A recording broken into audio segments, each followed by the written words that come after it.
Hello and welcome to episode 176 for Schnozzcast, Saturday, June 4th, 2022. This is Bob, joined by Todd and Nick. Corey Slesky's out on special wedding honeymoon assignment this week. But what we have for you today, we've got a little booze news. We've got some airing of grievances, an existential question, and we'll see where it goes from there. Maybe even a pick of the week. Gentlemen, how are you? Oh, how are you now? Have you watched? Sorry, how are you, Todd? I am mighty, sir. Have you guys caught Shorzy at all? No, and I'm not even caught up on Letterkenny. So. Oh no, I know. Todd. No. Are you caught up on Letterkenny? I'm not. Guys, come on, dude. I had to catch up on Stranger Things. No, there's a lot of catching up to do. Our entire show on the Letterkenny aesthetic, and between the four of us, we probably need to watch it. I did. Did you finish Stranger Things? Oh yeah. Todd, are you a Stranger Things guy? I am. And not yet. I'm still not finished. I'm behind, man. I got lots of stuff.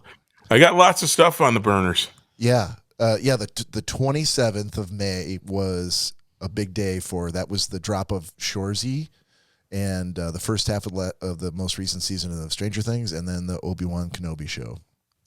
Wow. And I still have Mandalorian to catch up on. And Mandalorian, and NHL playoffs, and NBA playoffs. Exactly. Lots of shit to catch up on. So, hey, if you are joining us here, thank you so much. We definitely appreciate your patronage. You can catch us here out in all the streaming services. We release on 10:30 a.m. Eastern Time every Friday. You can find us out there on Apple Podcasts, Spotify, Podbean, Stitcher, anywhere else where you can get a podcast. And, hey, did you know, have I told you this? We're now available on, what is the streaming service that we're on here? Podbean just sent me like a attaboy. We're on Podchaser. Nice. Which I didn't even know was a thing. No. I love Podchaser. And we're also on Samsung podcasts. So apparently if you have a Samsung device, I'm guessing like a TV or like a smart speaker that, plugs in access to you to all of their, IP, then they have their own podcast channel too, their own streaming service. They make phones too, I think. Yeah, and tablets. And maybe they have their own app, their own podcast app on their phones. Word. Perhaps. So now we're on all of that shit. That's great. You can also follow us out on social media on Instagram, on Facebook, and YouTube at Schnozzcast. You can email us at schnozzcast@gmail.com anytime, day or night, or you can call or text us at 618-SHOCKER. On the Shocker line. Open all the time. Do it. Speaking of that, so let's, just real quick, I want to jump in here to young Mr. Selesky, who's not able to join us tonight. Who's actually on his way back from his honeymoon at a location already undisclosed. He may actually be back in Michigan as we speak, but I'm guessing it was somewhere like Iceland. Yeah, probably. So he could show, so he could wear show off flip-flops comfortably. Yes, Everest. It could be Everest. He's always talked about walking around Everest in his flip-flops. He went into great detail. He did. Excruciating detail, one might even say. But I take my laptop, my flip-flops. He mentioned something about Maine to me, so I don't know. Because he was talking about lobster rolls and whatnot. The British Northwest. Oh yeah. So while he's been on his honeymoon, we, on the podcast thread, we tend to try to amuse each other, and he's been sending pictures, probably snapped from Danielle's phone, they found this bar probably right around the corner from the room, a stumbling distance, called Gilligan's. Mm-hmm. And every day he's like, back at Gilligan's, and it's a picture of a drink or picture of a lobster roll or whatever. And I think we all know Corey well enough to know he's a creature of habit. Yeah. And he found Gilligan's, and he's like, that's our spot. We will go here every day. Exactly. You know what's funny? Around the corner from Gilligan's is a 10 times better bar, I'll bet.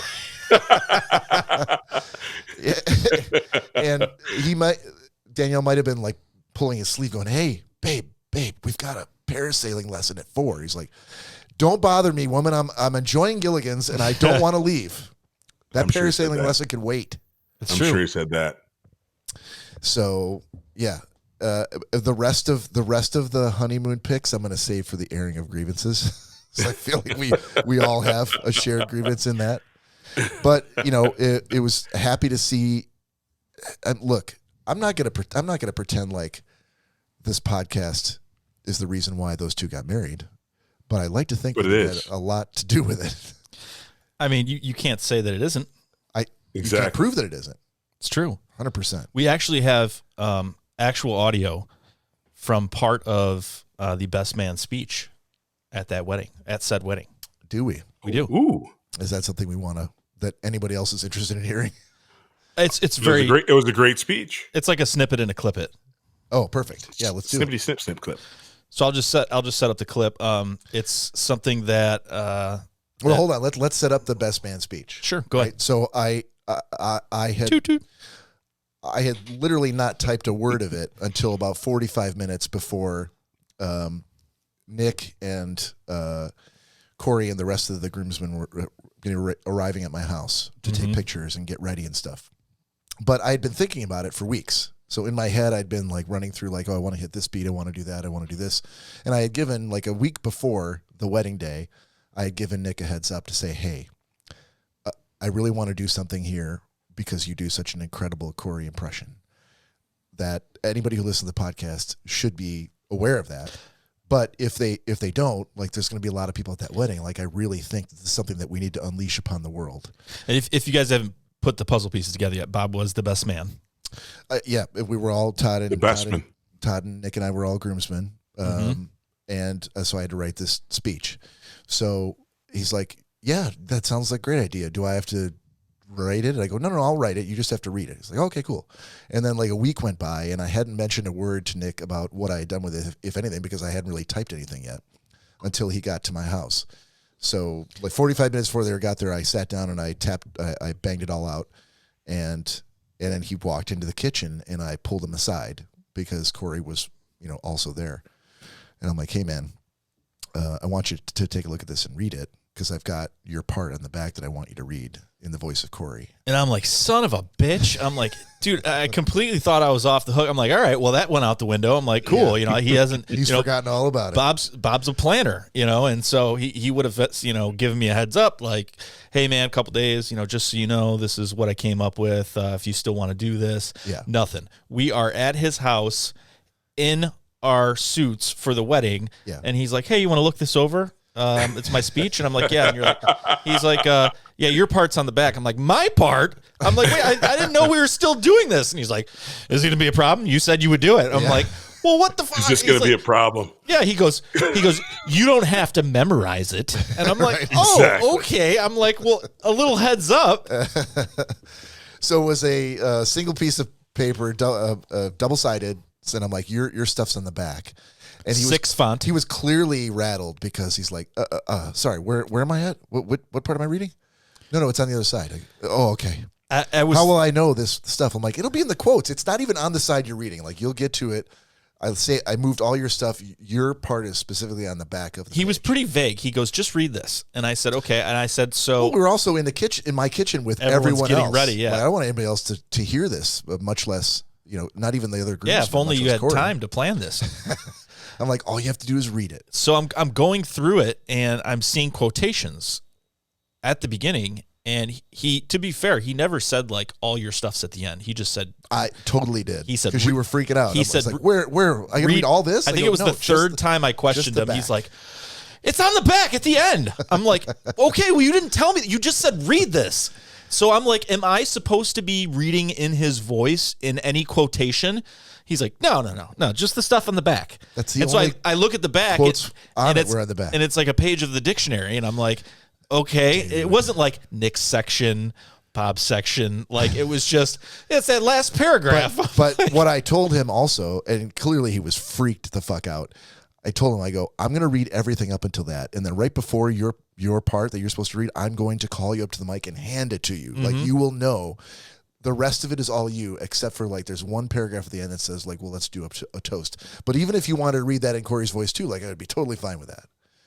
So I tried to make him feel like, hey, just don't stress this. Plus, it's noon, and we don't have to do this until like 7 p.m. The funny part was you were like, all right, now I'm going to hand the mic over to Nick Bader. And like you hand me the mic, you sat down. No, I did not sit down. I never sat down. Or whatever you did. You just handed me the mic. He stepped away. I gave you the spotlight. I stepped away. He stepped away. I grabbed the Nick Bader show. To grab the paper from you. Like, he moved off the mark. I gave you the paper. I gave you the mic and the paper. If anyone has video footage, please pull it up. I saw it. You didn't see anything. He stepped off the mark. Get out and of set here. You up like the champ that you are. Your eyes were not used to such low altitudes. You couldn't tell anything. Thank you, sir. You were spotting raccoons and dimes. No one could figure out what was going on. Yeah, I'll save a description of the day to the next episode where Corey's here. But as far as Beck's man's speech goes, once we walked into as we walked, all of the groomsmen got off of the bus and finally walked into the room where everybody had been waiting for us to get forever. You late bitches. They pulled Corey onto the dance floor immediately, and they're like, "We're gonna cut the cake right now." And I've never seen I've never seen a wedding either where you cut the cake before anybody has had. I didn't even have a drink. I hadn't even sat down on my chair. No one had a bite to eat. Yeah, and already's cutting cake. So we get up to the head table and we start filing in. And it's kind of tight quarters back there. They got us on a riser. It was as if there were 12 people, or let's say 20 people that need to sit at this table, and the table sat 18. Yeah, we were literally sitting like this trying to eat. Cut like, since do you want me to cut? I could just move my chair a little bit. That's why you guys were sweating so hard. Oh God. Yeah. It was the churches where the sweating happened. And the Gore-Tex suits we had too. Those were not, they did not breathe at all. So as we're trying to sit down up there, guy comes over, the DJ who's kind of playing master ceremonies, like hands a mic to us, me and the maid of honor. Is like, okay, we're going to go ahead with the speech. Which one do you want to go first? I'm like, when? Well, as soon as they're done cutting the cake. I'm like, he's already like, the knife is halfway through the cake. I'm like, are you fucking kidding me? Right now. It was so weird. We all came in and it, shouting and stuff as the bridal party came in. Yeah. And we're trying to find our seats. And for whatever reason, I wasn't at the rehearsal dinner. Not for whatever reason for that, but I'd lost my grandma. But for whatever reason, like the people that were at the rehearsal dinner knew less about what they were supposed to do than I did. The rehearsal dinner doesn't cover what happens in the exactly. But I'm talking about even in the church. Oh well, no one knew where they were supposed to stand. No one knew who they were supposed to be behind. Finally, a couple people, even including Joe, just said, "I don't really think it matters. Just get in line." And I'm like, "No, it absolutely matters." Yeah. No one knew when to stand or sit in the church too. There's a funny story about that as well. I still think that Joe was, because in my mind, I would never second guess Corey on his decision on who he wants the best man and who he wants next to the best man, and you would almost think in succession he would say, "Okay, who are the people that are closest? Who I'm closest to? We're going to go in that order." Right. And when I saw Joe was in front of me, I really started, taking stock of my life and reevaluating some things. This doesn't make any sense. This is a guy we never see. Corey spends the night at my house every week. We do a podcast, and it just has he known Joe longer than you? He has, but that doesn't mean anything. Well, I mean, I've known a lot of people longer than I've known you, and I like you a lot better. So, thanks, man. There you go. And so. So it didn't, and so I'm listening, I got Corey telling me you need to follow Joe, and I've got Bob telling me, no, you're in front of Joe, and then I have Joe telling me, no, I stand next to Bob, and I said, what am I supposed to do? And Bob probably told me 3 or 4 times, dude, just Joe can tell you. Joe, just follow Joe's lead. And I'm like, okay. And Joe was very adamant. He's like, no, I'm next to Bob. And so I was racking my brain. I'm like, this doesn't make, and I'm like, this doesn't make any sense. I'm like, so I'm third tier now, like to Joe. And so all I kept thinking about was it seemed all night. What's that? It seemed like it to me all night. Yeah. It felt like you were fourth fiddle. Yeah. And so, I was definitely. And so, and I'm thinking, and I thought, well, I guess Corey's just basing this on who he's known the longest. And so finally at the last minute, I brought in some third-party guests, and they're like, no. Nick stands next to Bob. And it was like out of Joe's cold, dead hands that we had to pry that spot. So if Joe has a lot of similarities with my brother, and my brother, whether it be hedonistic or intentional or malicious, or it would just be subconscious, he would be the one to pull something like that. So I could almost see Joe being like, fuck this, man. I've known him fucking longer. Why is he standing next to Bob? And whether it be conscious or a subconscious thought. So that being said, once we got into the reception hall, now you can only imagine how the seat situation went. I learned something special about Joe, though, during this event as well. I learned a lot of special things about Joe. But we got up there, and there's not enough room as it is, and Joe was trying to do the same thing up there. Oh, man, my beer's sitting right here. I'm right next to Bob. What you can't sit there. And I'm like, what, dude? And like everyone's looking. We're at the head table, so I'm like, I think it goes the same way we came in. No, it doesn't go that way. I'm supposed to be right here. I'm like, you're not next to Bob. Yeah. So it was something Bob. weird. Everybody's fighting over your presence. Had you asked me before, I wouldn't have cared. But since he cared so much, it made me care. Yeah. I was like, wait a second, no. Oh, this is important to you? Exactly. Let me figure out how I can shit all over you. Exactly. And I ended up pulling Corey aside at one point and just asked him a quick question. I don't know if it was I think it might have been at the church. And he said, nope, absolutely not. You go right next to Bob. You're after Bob. And I said, thank you, sir. And I came back. I said, scoot over, Joe. And he's like, what do you mean? I'm like, nope, I just talked to Corey. You're third, or you're fourth, or you're third. Yeah. And he's like, Corey said whatever Corey wants. And I'm like, I think someone knew what was going on this whole fucking time. Yes. So the guys, he handed us the microphone. Hey, we're doing it as soon as they're done cutting the cake. And thank God the maid of honor said, I'll go first. I'm like, oh, Jesus Christ. And wasn't it literally we walked into the reception and they started cutting the cake? Immediately. They're like, oh, there you are, Corey. Come on. And they gave him a knife and I know why. the cake. I have the backstory on that. So, so the weather actually held up really, really good. So while we were at the church, while it was warm, it didn't seem like the threat of rain. But as you recall, when you guys left the church and got in the bus, it started raining. And so the fact that you guys went wherever you went to take extra pictures and do the bridal party ride, you guys, because the funny thing is, I made Lori like 20 minutes late for when we were supposed to be at the reception hall, because we were supposed to be there seated and ready to eat like at 6:30, and you guys didn't roll in until like 7. So people were like, where's the food? Like people were like, they're bringing out cheese and all this extra shit because everybody was ready to eat. And when you guys got there, you were essentially 30 minutes late, and that's why it was the first for me to see that. Like literally, they walk in and start. Because I even asked Lori, I'm like, I've never seen anybody walk right into the building, hands raised, and like go to slice the cake, and then like literally, you guys, the speech started. But it was because we were supposed to be eating at the time that started, so you guys were a little bit late due to the rain. Yeah, I mean it's ridiculous though. I mean late or not, it still didn't make any sense why they cut the cake. No, there's another reason though. So again, remember, there's a cutoff for the boot.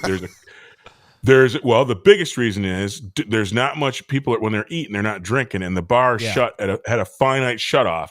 And so if you want to get your money's worth, you got to that vein, and it's rude to be drinking during all the speeches and like people milling around there. So the fact that you guys were half an hour late cut into the drinking budget. And so they were hustling so that the bar could be open for the goodness that it did provide. Yeah, but weren't they drinking for like 30 minutes in the interim? Yeah, did they cut the bar off right when we were supposed to get there? And then most everybody was late due to the rain. Okay.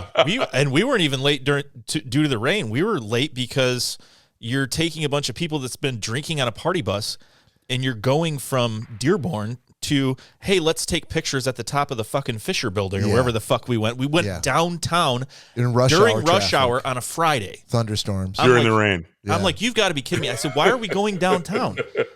Well, that's where we're going to take pictures. So I thought, it was this huge setup. No, we went like to a parking structure. Yeah. And got a picture of some building in the background. Like, it didn't make too much sense, but if that's what they wanted, that's what they wanted. And the elevators were Day. broken. The elevators The elevators were broken, and at one time, the photographer literally had to tell Joe to shut the fuck up. Yes, I mean, he just, he loved the guy to death, but I said from the beginning, this 3 hours of waiting at Bob's house, that was poorly planned by. It was a trial by fire for anybody with ADD. I gotta believe. Yeah, and I literally told Joe, I said, Bob and I certainly believe that if you have too much downtime with nothing entertaining you, that you're just going to start hitting the beer and fuck you guys. Blah, blah, blah. And he absolutely did. Oh, yeah. Every time I looked at him, he was opening the cooler. I'm like, oh, fuck. And then he wouldn't shut up. Joe does this thing, though, where you can always tell how many beers Joe drank because he takes the pull tab on a can of beer and he turns it around, which is so fucking annoying because, you want to rinse the can. I want to rinse out the can, so it's not going to be attracting all the fucking ants and shit.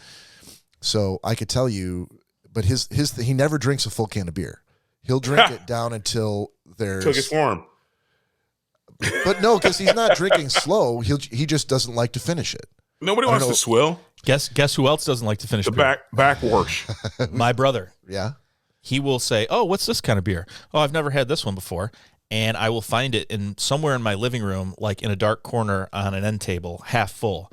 And then he'll be like, oh, let me, can I get one of those? I saw you drinking one of those margarita things. And I will find that one somewhere else in the house, half full. And I'm like, I don't mind. Like my dad used to say about the squirrels, like, eating his sunflowers before they germinated. He's like, at least give me some satisfaction that you're chewing the plant that I am really nursing down to get the seeds. But they don't even have a flower on them yet. So it's like my brother, it's like, give me the satisfaction of at least finishing it, not just, like you're a sultan of an empire and you're like, maybe it's sip. No, I don't want this one. Sip. I don't care for this one. This is not your tasting bar, He should drink past the pain. I am not here. That sounds very oppressive, Nick. This is not. That's why you're in the fourth position. This is not a vineyard where you come and just taste whatever you want. That's why you're in the fourth position. Yeah. So yeah, demoted. Another thing I can understand I have where to they finish my plate and my beer at Nick's house from now on.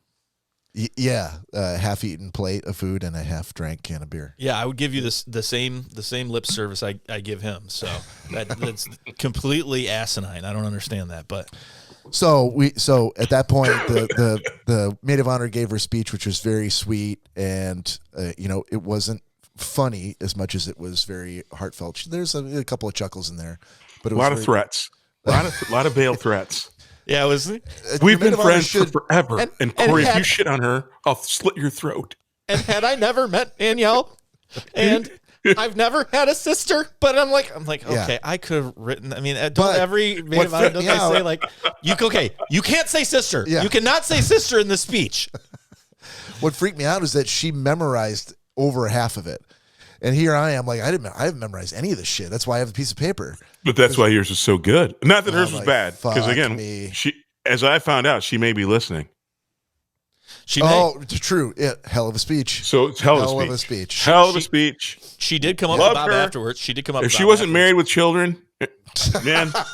If you weren't also married, oh yeah, that too. She came up to Bob afterwards. She's like, "Wow, I feel really bad now because I thought my speech was pretty good." She goes, "But then I heard yours, and it was so much better." It was really good, but it wasn't. It was just. I'm like, we're going for laughs here. I'm not gonna. We're talking. It was really good, Bob. One's a best man speech and one's a maid of honor speech, and you expect a maid of honor speech to be sappy and I love you like a sister. No, I don't. I can't imagine that a woman comedian would give a sappy thing. Danielle doesn't seem like someone that would have women comedians as friends. Yeah. She also doesn't have male comedians as friends because that's not what we were. No. We just happened to. The cool part is, and the reason why I tapped that out in 45 minutes on my laptop was because we know Corey very, very well. And he's got particular buttons that if you want to push them are easy to find.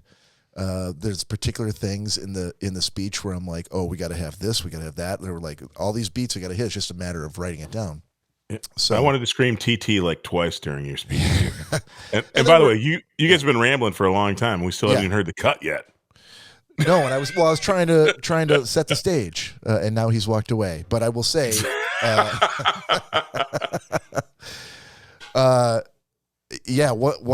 once I got started, and I got that first laugh, I'm like, okay, this is going to be all right. Because otherwise, it's like everybody like pin drop, and it's pretty daunting unless you're in a small room. I had your back, Bob. If you'd sucked, I appreciate that, man. I would have yelled something very, very, very, you suck! very exactly, and then racist.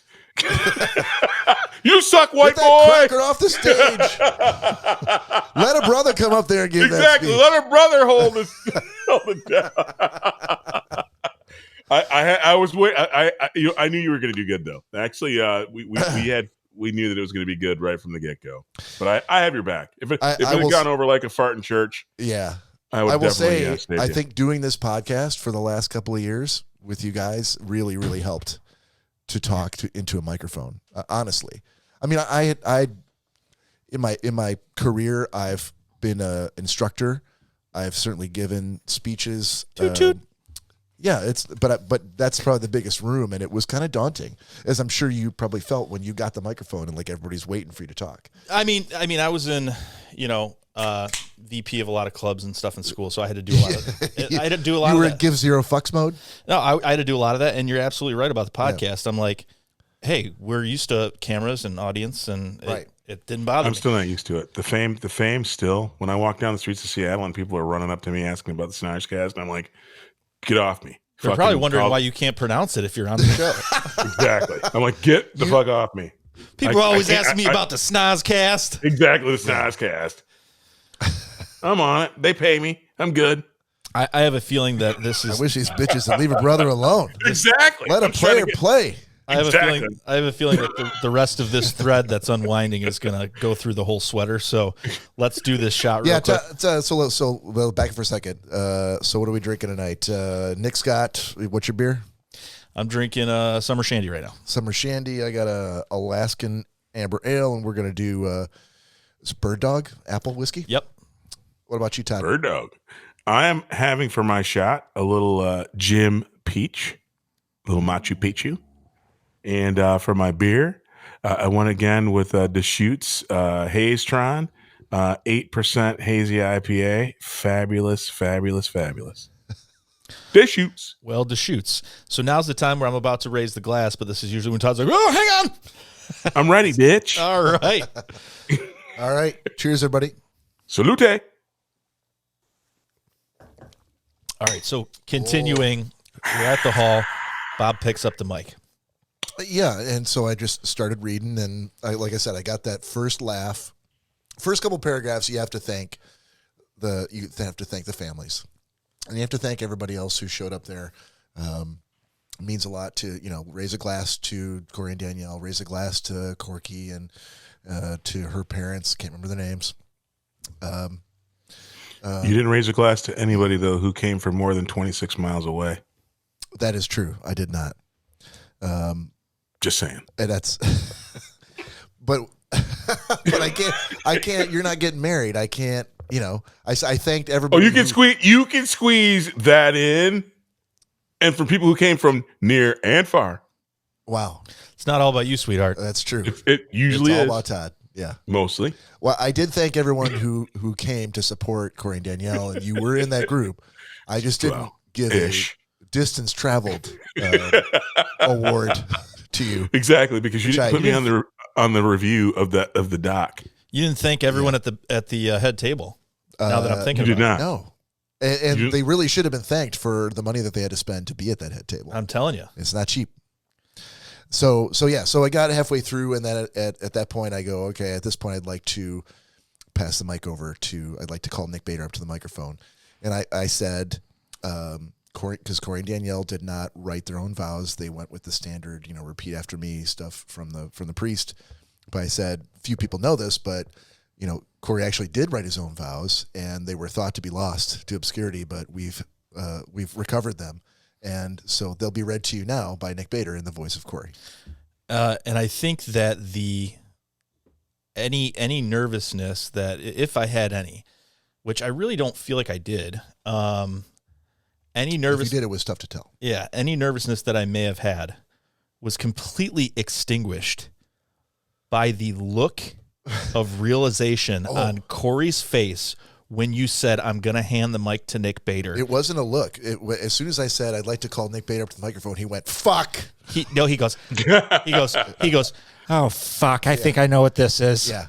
He knew immediately what was going to happen. And I wish I had time to laugh, but it made my soul smile. Well, not only that, but when you started talking, and you'll hear in a second, perfect. As soon as he starts talking, it gets an immediate chuckle from everybody in the room who knows Corey. And you can even see in the video, Donnie Gebhardt just going, yes, yes, yes, this is what I've been waiting for. He was like, if he would have done he would have done a backflip if he could have on that riser. So I started it with, which was improvisational, right? At the last minute, right? By the way, don't do that anymore. I wrote that shit. I expect it to be read as written. Right when he gave me the mic, I thought, I know what I'm going to do. Oh no! See, that's why I wrote it. And so this is the guy who's like, "Well, I haven't read this yet." And all of a sudden, he's like, "I got this." Yeah, there's some artistic license, and so I said, "Hello, everyone. My name's Nick, but for the next few moments, I won't be." And everyone kind of chuckled, unknowingly, okay, hold on, wait a second. Yeah, something interesting is going to happen. Something is happening right now. Yeah. And so so this is a perfect place for you to play that clip, even though it's very short. And it's the end. No, it's the very beginning. Oh, is it? Of your part of the speech. But if you've listened to the podcast at all, you know Corey enough, you know Nick's impression, you will understand. So let's see if this very short clip comes through. And you should know or be able to figure out yes or no. Corey said several times, "That doesn't sound like me." I've talked to a lot of people that say it doesn't sound like me. This is a room of Corey's closest friends and family of 300 plus. So the room will tell you what they think. Yeah. Danielle, that means the world to me. I'm so glad that when you were 2 hours late for our first date, I decided, it's probably fine. So it was I give Bob a lot of credit. He wrote it all, and it was a very short part to an amazing best man speech that got more laughs than I thought it would have. I'll tell you what, man, I've never had. I mean, thank God people kept coming up afterward going like, "That speech was great. That was one of the best man speeches I've ever heard." I'm like, "Yeah, really?" I was wishing you were my best man, Bob, after that speech. I mean, you have opportunities. You have to understand, and I believe we have a polish of showmanship from this show. Yeah, because you could seriously have not had that. You could have had that not be as well received as it was, had you not masterfully done delivery. And any comedian will tell you that it's all about delivery. 100%. What to put emphasis on, when to stop, when to give a pause. Yep. As you heard right there, and this wasn't even for me, but you did it just the same.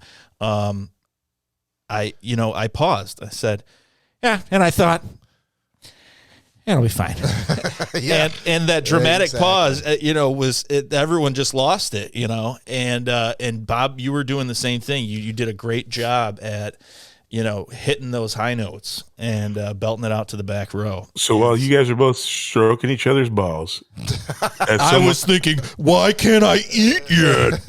Exactly. Lay off me, I'm starving. I just wanted the first bite of the frickin' wedding party table food. But anyway, actually, you both knocked it out of the park. As a person, you sat there as part of the audience and took it all in and was surprised 100% by it. You both, I'm giving you Todd Dillon solid A pluses. Wow. Both of you crushed it. Wow. All the movies I give me an F. So this is great. This is fantastic. Yeah. The only people I let read it beforehand was Jack and Cecilia and Nick. I just needed That's somebody. not what Lori said. And Lori. She was boasting while I was sitting next to her. I've read it already. Exactly. It's pretty good. I've read it. It's pretty good. Yeah, I give it a solid B. And I'm like, I'll be the judge. Yeah. Don't you tell me what to think about the speech I haven't heard yet. I'll know if it's good. Yeah. I give Bob a lot of credit, not, to take away from, his delivery, because it was solid. Excuse me. But, I had a little bit, a little bit of a handicap, because if you can just do the voice, you can say anything in that voice and it's going to be funny. You didn't have you had to be funny. You actually had to be funny. I mean, I could have said, have you looked at Bob? I could have every said, time I see him, I smile. I could have literally he said every time he sees you, he smiles. I could have easily said, I almost made it to the bus stop today, but I tripped on one of my flip-flops. And everyone would have started fucking laughing because it was in the Corey voice, And if you, especially, we even think, I think it's funny because it's, there are a lot of voices I just imitate people. A lot of people say, like, do you sit at home and look in the mirror? And it's just how I hear someone. And if I'm telling a story, I just feel it enhances it if I do it in different people's voices. And there are so many people that I pick up along the way during my life that, I'll get their voice down and they're, not around anymore, or it doesn't, hold any weight because nobody knows who the hell it is. So with us, it helps though. And for me, I was telling Lori this, it's funny. You are so good and it is so dead on Corey, but the fact that it's Corey with a whole heaping helping of Peter Griffin. Yeah. Oh, yeah. That makes it that much better. Yeah. And I've often compared him to Peter Griffin. And there was actually an episode where Peter Griffin didn't have glasses on and he had a goatee. And he's just got this like Garfield eye face, like just completely unimpressed, staring off in the distance. And we at work, I've created that into several different memes that I've sent to Tony and like Zeke and stuff, and they fucking lost their mind. And there was one time that we went and got lunch, and Corey would never, for the life of him, or to save your life, he would never offer to get you any lunch or say, hey, I'm getting pick up lunch. But if food was so important to him that if he found out Tony and I like stopped at some place in Detroit, some sandwich shop, and picked up a sandwich and did not pick up the phone and call him and say like, hey buddy, did you want a sandwich too? Like, he would get so fucking pissed. So I remember one time I made a meme and it was just, imagine Peter Griffin's face with a goatee and no glasses, just very unimpressed, staring off in the distance. And, I put at the top like, so I guess I'll just sit here and eat my peanut butter and jelly. and if you know anything about Corey, gets very territorial about food, and he doesn't find humor in other people having good food. He finds humor in him having good food.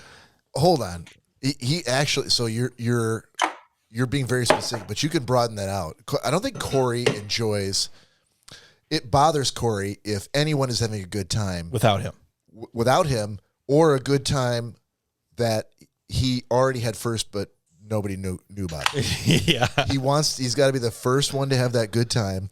That first one to, I think if anybody who's listening to the show, we do a pick of the week, not every week, but quite often. Anybody who offers a pick that is a product that Corey didn't have is met with, okay, it's just a sort of a lukewarm reception by Corey. It's unimpressive too. Right, but if it's something that Corey discovered on his own, it's a very like, guys, you were never, but believe me, if you're hearing it here in a pick of the week of the podcast, that means that like all throughout the week, what we've gotten it through text from Corey is, guys, you're never going to believe what happened to me. And then all of a sudden he gets to it and it's like, all right, so I have this company called Ready Clips. Yeah, with the same gravity of like, oh, you're never going to believe, I just found $100,000 in the sewer. Yeah, he'll be like, dude, listen, it's a company called Ready Clips. It's amazing. So they're paper clips. So you're talking about paper clips? Yeah. Oh no, buddy, they're not just fucking paper clips. They're not just fucking paper. So they fucking soak these. They saturate these in a titanium alloy rubber. And these you get 5 of them for $10. These paper clips, you can bend them in any shape, and they will return to their shape if you just dunk them in cold water. And I've got these on my keychain. You never know when you're gonna need a fucking paper clip. And he would go on and on about something that if we were to tell him about like a rubber dipped paper clip that was black, he'd be like, "That is the stupidest thing I've ever fucking heard." So and if you said to him like, "Oh, I have a similar thing that I've been using. Is this the same brand?" You're not trying to show people like, "Oh, hold on." But does yours allow you to straighten that paper clip and put in your incense holder and then light it and it smells like caramel? And you put it right back into cold water. It goes fucking right back. Yeah, right back. You can use it, twist it around your kayak wraps, and second it's undone. So I've always got Ready Clips on my Ready Clips. If you guys are looking, it's on Amazon.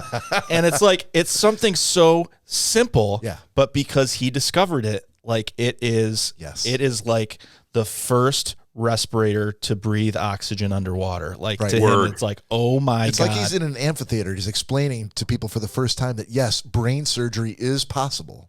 I know we've been using leeches, but hear me out. I found a way to actually cut into the human brain and remove a tumor. And people were like, no, you didn't. Can't be done. Can't be done. I remember he was That's sorcery, that is. He was so excited about the what the hell was the pick of the week? Cable Creations. Oh. He's like, Cable Creations is so amazing. Yeah. The long and the short of it, and I'll spare you the Corey impression, but the long and the short of it was you go to Amazon and you specify how long you want a cable to charge your phone, and how long you want it. 2 feet, 3 feet, 4 feet. I want a 5-inch cable. Yeah. And whatever the specs are, they make you a cable that size. And I'm like, so basically this is a phone cable that I can go in any 7-Eleven and fucking buy a phone cable anywhere. No. Oh, no. This is not just a phone cable. This is not. There's a dude in a factory that has a reel. It's like 10,000 feet long, and he can cut it to any length you want. And this guy's been thinking about jumping off the roof. But dude, once he got your order, he's like, you know what?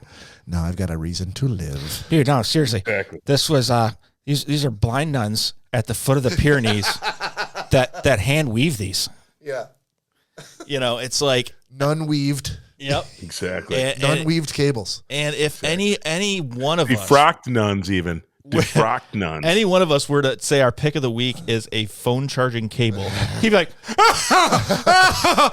oh, you mean a cable like all of us use every day, Bob? The what, like hundreds of them that I have laying around the house? I have a 5-foot cable. I could have given you one. You know, it would have been, shot right out of the water.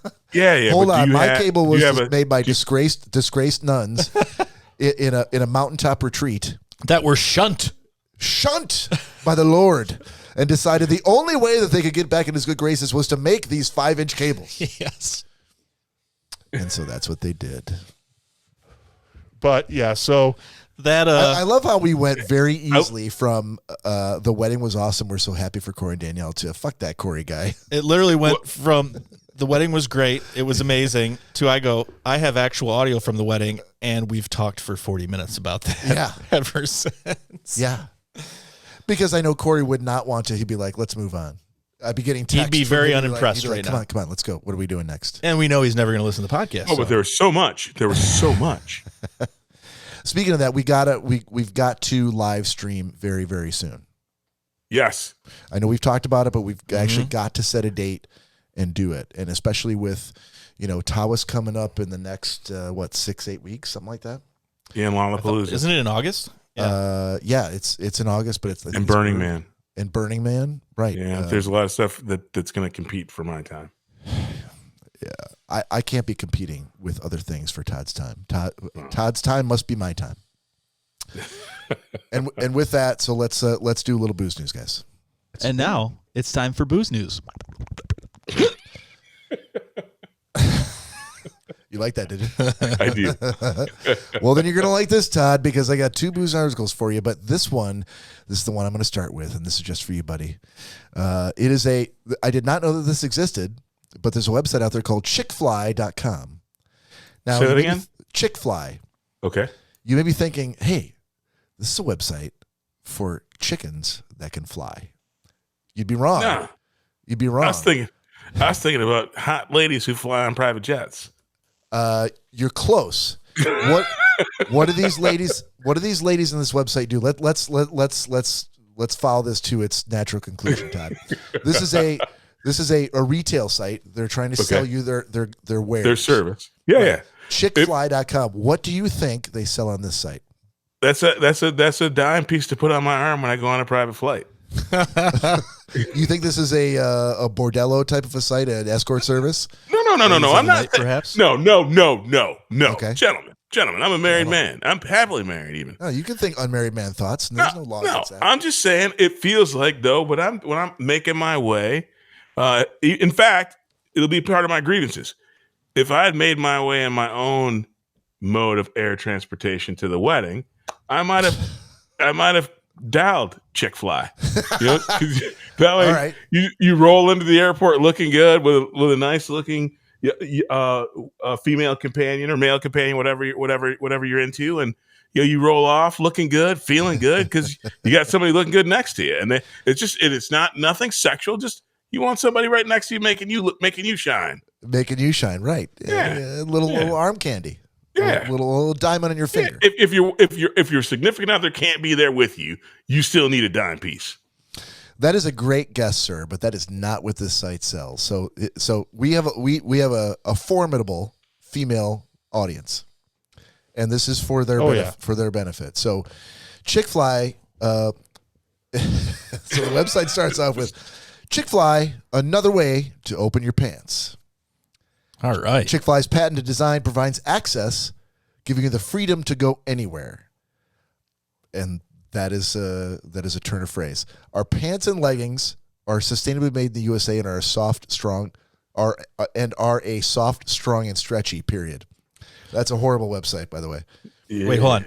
These are still we're still talking about sentence. the pants, right? Yeah. Strong, I still don't stretchy. get it. Period. Hold on.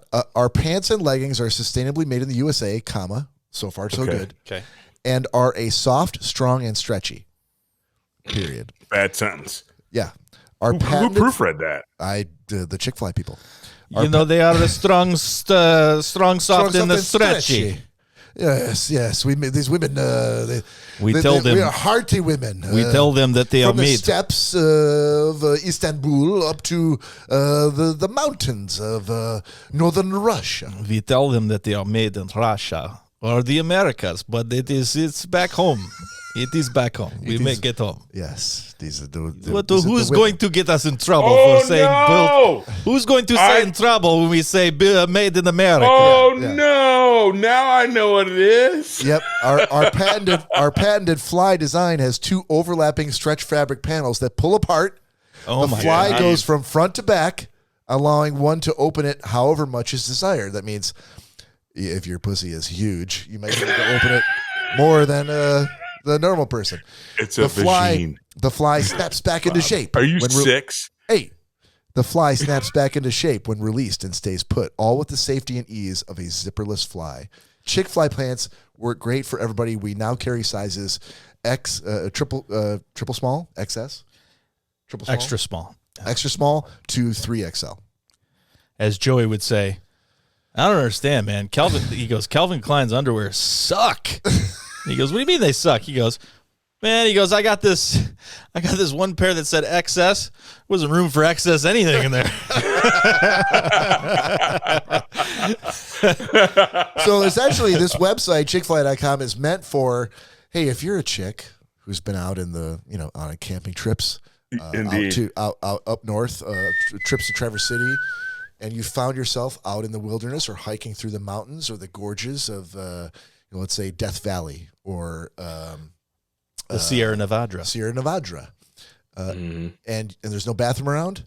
Mm-hmm. These fucking guys can just literally zip and they can just whip their dick out and piss wherever they want. Sons of bitches. I want a little something where the chick wearing Chick-fil-A can have the same experience. The strong, independent, confident allow you woman. to squat over a cactus, pull apart those two seams of fabric, and let loose on nature. Let me ask this question. Yeah. What is the re-adhering device for the Chick-fil-A pants? Is it magnets into the fabric? It is. So you said they snap back into place, which makes me think it's magnets. It is a patented fly design. Yeah. Patented, sir. So I understand that. I'm not trying to invent There's scientists involved here. Yeah. Allowing pussy scientists. Has 2 overlapping stretch fabric. I don't know why this is no one can overlapping. See. Because you have to hold because it's got to slap back in place, but you got to hold it open. Slap. Yes. So is it slap the vajayjay back in place? So is it like our flies on boxer briefs where it goes back into place by itself? It opens the whole butt. It opens the whole butt panel. But they're overlapping. I know that. So you can let the front butt and the back butt out at the same time. I think that they're made of that sort of stretchy jean type of material, where yes, it should snap back into place. I feel like if it caught one of your pussy lips in there, it would be very painful. Yeah, you keep using that word, that 6th grade word. What do you want me to say? It's a vagine. You don't vagine lips, or perhaps a clitoris. If it got caught in there, that might be that would be bad business. Yes. That's like a water pick. A So we want to hear from anybody out there in the audience who's ever used or is thinking about using the pants that you new from Ameriglide, Chick-fil-A. the clitoris. So Chickfly.com. Yeah, Bob, I have a couple things. Can we do this or no? Yeah, go ahead, Todd. So my first couple things is this. Great idea, except for why is it called chick fly? Why isn't it like chick camp chick in the wrong place?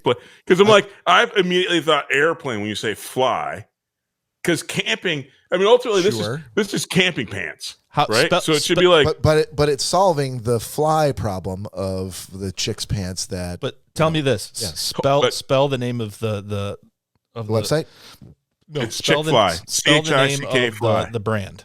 CHICK fly. It's all one word. Yeah. Chicken FLY. See, but isn't that going to upset a lot of people that maybe don't identify as a female and want to still use those pants? Well, wait a minute. If you didn't identify as a female, but you had a wiener, this doesn't help you because you got to now point it out the back.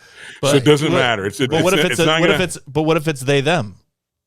They them. If they have a wiener, this doesn't help them. They them. They're like, well, if they have a wiener, chick. if they have a protruding wiener, they have to push it to the back. If you're there are wieners that aren't protruding. If you're that has an inner wiener, and there are females without wieners that identify as they them. That's fine. If they don't have wieners, this is perfect for them. But they're like, why is it called chick? Look, I why is it called fly? Because I've never seen a lady use a regular fly with a pants with zippers on them, so it doesn't even matter. It's like but we don't call our pants. We use that. The dudes use that. We're the only ones who operate that fly. Correct. We don't call our pants like pee-pee fly pants, or male. Oh no, you call them button fly pants. You call them. But that has nothing to do with the male gender. But if there was a problem with dudes' flies on dudes' pants, and you and I happened to solve it and had a business plan, I would have no problem calling it dudefly.com. If I was neither would I personally. Neither would I. But you're not they them, and neither am I. But these people, who am I to get down on what they call their product? If they want to call it chickfly.com, that they're going to get business from the people who don't care what the name is, and they're not going to get business from the people who are offended. It feels like business is going to be slowed, Bob, because you know how much these cost? You broke up. What's that, Todd? So do you know how much these pants cost? These leggings and pants? No, can we delve into that in a second? Todd gave his piece. They're like between $120 and $150. Yeah, but they are solving a problem for which there has been no solution. Guys, this literally takes 2 seconds. Honestly, I know. All right, we're gonna do a shot. Todd, get yourself something from your. I'm already ready since Nick, the freaking oppressor. Hey, here we go. Thank God. All the time. Thank God. Cheers. Salute. Nastarovia. All right, so continue, please. Newport News. Sweet Machu Picchu. We can keep talking about this as long as you guys want. No, I said continue. The website is pretty awesome. The poses on the website are awesome. Yes. No, especially I don't know if you're looking at the website, Todd. Over on the lower right hand corner, after you've been there for a while, it pops up a little thing asking if you want to sign up for their newsletter. Exactly. Yeah. The lady with the big old dot on her butt. Is she spreading open the fly? Yes. She is. Yes, she is. But she's got fucking underwear on. No, because it turns out when you wear chick fly, you go commando. There's a little like a sensor. Stop. Yes, censored. Stop. I was gonna say. So don't you have? Yeah. So but aren't these pants this whole unsanitary? thing defeats the purpose. Aren't these pants unsanitary? Hold on. It feels like it because you have to go commando now. Hold on. Therein lies the problem. That's what I'm saying. Whoa. You're hiking through the Adirondacks. Wait. Back up for a second. I think a lot more women go commando than you think that they do. I think that's wishful thinking on our part. I don't think so. I do. But let me say this. This is from their website. That seam rubbing on your nethers all day. Hold on, Todd. They've had our wieners rubbing on their nethers for so long. I'm sure the seam is not an issue. This is going to go over like a fucking pack of rocks. Jesus. So they've had our wieners for centuries rubbing on their flies. What's a seam here or there? Chick-fil-A pants are made out of rough and dry Todd. Sorry. Chick-fil-A pants are made out of sustainable bamboo, merino, and eucalyptus fabrics. That's all well and good. So eucalyptus to soak up the scent. They are breathable, odor resistant, color fast. They would have to be odor resistant if you can't wear which underwear. is great. Color fast and antimicrobial. They would have to be that too. Exactly. Also handcrafted and made in the U.S. So support the country, support American businesses. But I'm saying it sounds a little unsanitary. I mean, it sounds. I mean, to any guy, we're gonna say that you shut your mouth. That sounds fantastic. They're saying the pants kill the microbes. But I think there's probably a lot of classier broads out there that are like, yeah, I'm not just gonna wear no underwear with pants. Those classy broads would never find themselves out in the middle of the wilderness and having to pee. They wouldn't. Clarifying question. Are going to high society parties, fashion shows. They're not finding themselves out in Death Valley. Needed to use the restroom. Clarifying question. So no one is going to use these pants. That is not like hiking through the desert. I mean, no one's going to exactly. That's exactly what they're for, Nick. You're right on it. Yeah, that's it, Todd. Yeah. There's a very niche market that you are marketing these pants for. And not for nothing. There's a lot of, tactical knives and stuff that are made specifically for police officers, and you got people like Greg that just buy them and wear them every day. So it doesn't mean that that's the way it's going to go just because that's the way it's marketed. There's going to be people who are morbidly curious who are going to buy these even though they live in, New York City. And they're going to be like, oh, thank God I can pee in the bar parking lot now. I can pee through the underwear that I wear. And Bob, not for nothing. Just one thing now, and I'm critiquing the to your point, the thing that sticks around for a while. So if you are you on the website right now by any chance? Of course. Go down to the woman who's on that little thing that pops up. She's at the very bottom of the website. So scroll down. Got it. All right. So you see her there, right? I see her featured in Outside Magazine and Chelsea lately. Yeah, but exactly. But so there's the picture of her, right? Chelsea lately. She's got no shirt on at all. Why is she? If she's gonna go topless in Sierra Nevada, why does she even need the pants? That's a great point. What? Once again, I'm like, Todd this whole Dillon thing makes no sense to me. Cutting through all the noise to get to the meat of the argument. Yeah. Why are you wearing clothes at all? Meat of the argument. Exactly. Probably a great episode title. She's going commando and topless, but she's going to wear these $150 pants. Could you? I mean, I think you just described American consumerism in a nutshell. I mean, can you imagine? I'm assuming that not every woman has the straightest of streams. Can you imagine the sides of these pants? I imagine it's a problem. They're antimicrobial. Most women know, and again, now I feel like I can't even say women. I feel like I have to say. I'm actually just fucking with you. It doesn't bother me. Anyone without a wiener, Bob, just say that. Without a penis? Exactly. Bob, how do you go from judging and correcting yourself on they, them after you said women don't care about underwear because we've been rubbing our wieners in their crotch for years? Yeah, I'm old. I don't know what to. Yeah. I came from a society that every our eighth grade parties were feeling each other up in the laundry room at a friend's lipstick contest during if I had only been born during the time. I'm going to send these guys a note right now. I'm sending these guys a note. They need to change their name to dirtycampingchickfly.com. Oh, dirty camping chick fly. Dirty Camping Chick Fly. Dirty Camping Chickfly.com. Yes. That's what you want it to be? I think that explains the product. That is a level of activism, sir, that I've never heard you express. And I'm actually quite proud to have been here when you did. All right, we're going to do a shot here. And this is going to be a shout out to Nick's grandmother. Yeah, for those of you who don't know, my grandma recently passed. She lived a long, amazing life. So I appreciate that. To your grandma. Gentlemen. To Nick's grandma. Salute. Woo. Woo. And with that, with Nick having the microphone as well, Nick, you got a story you wanted to tell. Yeah, just I would say a real quick one, but it is me, so I'll try and be as succinct as possible. But piggybacking, not tailing off of that. So, last night I kind of had I finally had my own moment. I was able to come home, and it was a very long day. We had the funeral, and 12-hour day. The cemetery was hour and a half away. It was just a emotionally, physically long day.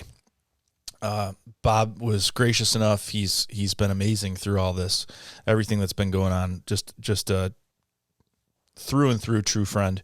Always constantly, ask me if he can help out with anything. And I really appreciate that, buddy. That being said, he, invited me over, with just him and Lori for, a bonfire last night and good times, which I certainly needed. But my body just wouldn't let me.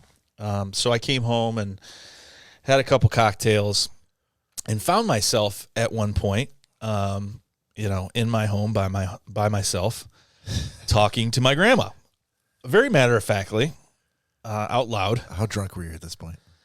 I wasn't that drunk. Okay. But and you had a couple drinks. Oh yeah. Okay. It was enough. Yeah. And I do that whenever anyone passes, that means a lot to me.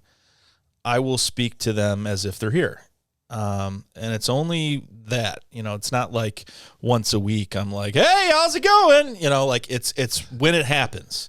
I feel, because I hope when I pass that you speak to me. I will. All right. Because I feel like I don't know all the rules in the afterlife. I don't know if, you're not God, you can't, I don't know if you can just read my thoughts. So maybe I have to see you spanking it. Yeah. Right. I would hope not. Therein lies the rub, right? You don't know now from now on when you're at your freaking filthiest, grandma might be looking over your shoulder going, I've made my peace with that. The people that have seen me at my filthiest that have passed on, they're all blind now. Yeah. They can't seeing you spanking it as a ghost. They've all gouged their ghost. It seems like I'd pick a different dimension. They can't share their spirits. Yeah, if you're on a new spiritual plane, and all you can think of to do is to watch me whack off. Yeah, all the answers. What you get. It's not what you think of. You just show up. You pop in. Somebody did a pop in. In the blink of an eye, and with your mind, that you can travel to different dimensions and different universes. Do you think that you're going to be in Dearborn Heights watching me fucking jerk off? I hope not. You did miss his Todd Seinfeld pop in reference though. I did. Exactly. So they pop in. So especially, and if they only get 15 minutes a week, and then they pop in while you're spanking it, that's a bummer. I mean, leave it to the Schnozzcast to talk about my grandma's funeral. After death pop-ins and jerking off. And me jerking off in the same sentence. Yes. That's absolutely fantastic. Thank you, gentlemen. We pivot on a dime here. Thank you. I guess that's why our numbers are as high as they are. No other reason. So anyhow, that Joe Rogan is pretty cool. But if you want to listen to a podcast where they immediately shit on the living when the dead are haunting their jerk off fantasies, let me just tell you something. Yeah, my buddy just lost his grandmother. Yeah. It was a horrible experience for him, and so I told him, you better just make sure she doesn't watch you jerk off. Yep. And I think that really just kind of like everything. That's just how you give comfort. Wraps a bow around the podcast. Hang on, and your grief. Just to clarify a little bit. Yeah. Just to clarify a little bit, because again, like you, Nick, I don't know the rules to the afterlife. But I don't know. But I'm like, again, it feels like you could be anywhere. But my thing is when people die that I know, I'm like, what happens if like they reel through like, hey, here are all the people that were important in my life. I think I'll pop in on this person, right? And then they pop in and they catch it at your worst. That's the thing you want to avoid, right? And I think if we all kind of think about it that way, we should be on good behavior all the time. That way, you're saying, Todd, we should live our lives as though ghosts are popping in on us at all hours of the day. Word. Be your best. I mean, be at your best all the time. I mean, again, because I wouldn't want to see my grandma to see me spanking it. I mean, maybe she's using this opportunity to go like, finally, I cannot wait to see Nick spanking it. I don't think so. No, I'm gonna forego the heavenly pleasures that await me. And I'm gonna go this cloud. So you're taking us to the spot. I didn't think that's not where I was going. I'm just going. You don't want to be doing something embarrassing if they only get like a 15-minute slot to visit, right? It's like maybe if you punch your ticket. Maybe if you punch your ticket, you get to drop in on all the living people that you want. And then wouldn't it suck that you like pop in like on your favorite niece and she's teaching her kid something new, how to ride a bike or how to write a poem. And then she pops in on Nick and he's got his wiener out looking at fat chicks freaking lifting weights. Nobody wants to see that. Oh, it's fat men and chicks, actually. Yeah. Stop being so sexist, Todd. Yeah. And to Bob, all I have to say is like, imagine like 2 days after your dad's funeral, if I was like, yeah, could you imagine what your dad would think with all the things that you've done with Lori in the past couple days that he was watching? I would hope that he's watching. No, Jesus. But at the same time, I also know he's not, because I subscribe as a child of the 80s. I subscribe to the ghost theory of the afterlife, the Patrick Swayze theory of the afterlife. So your dad's hugging you from behind, helping you make pottery? Nope. In which, at the very end of the movie, he says goodbye and he says, "You never believe it, Molly. It's amazing the love you feel inside." And he just walks and he's sort of embraced, encircled by the other spirits who are waiting there to go to the other side. Mm-hmm. And I just assume that the heavenly pleasures and pure love and feeling that you would feel in the afterlife would mean that there's no fucking way you're going to spend your time looking back on the people that the afterlife should be a place in which you cannot believe what is there waiting for you. Well, agreed, but you still have love for people who are still left behind, right? Of course. But that love will live on forever in their hearts. And it's your job now to just go cloud to cloud and enjoy what I assume is like a heavenly, so it's like a vacation, giant orgy, like a long vacation grotto party. What I was going to say, excuse me, before the fucking peanut gallery chimed in, was that in my religion, as Roman Catholic, we believe that it's eternal happiness, and you wouldn't be a particle or an atom of any part of your soul that would be interested in anything like that. You've got the answers to life itself, and you've met God, and that doesn't even mean anything. It's just you're eternally happy, and I don't think that that's even a thought. I think hormones and everything like that are a human characteristic, and I don't even think that applies. But I feel like I'd have imposter syndrome then if I've met God. He'd be like, "I saw some of the filth you did while you were alive. You fuck. You're lucky up here." So I know we've talked long and meaningfully about the fact that this is a podcast where we don't talk about politics or religion. Mm-hmm. But I feel like the afterlife. Corey said just landed. Our flight kept getting delayed. Yeah, I feel like the afterlife is not necessarily doesn't fall into that category. So I feel like we could talk about the afterlife for hours. Yeah, we're okay. Just not that we would maybe not angels. No. Well, we will leave that to the experts. Yeah, exactly. Like a pastor's son. Exactly. The son of a preacher man. Perhaps someone with a doctorate. With a giant head. And a big nose. Big-headed son of a preacher man. Yes. We used to have a friend that had a large head, and we called him Spoda. And oh no, I know exactly what that means. What does it mean? What does it mean? I don't know what it means, but it sounds awesome. It sounds awesomely wrong. Well, it's clearly it's a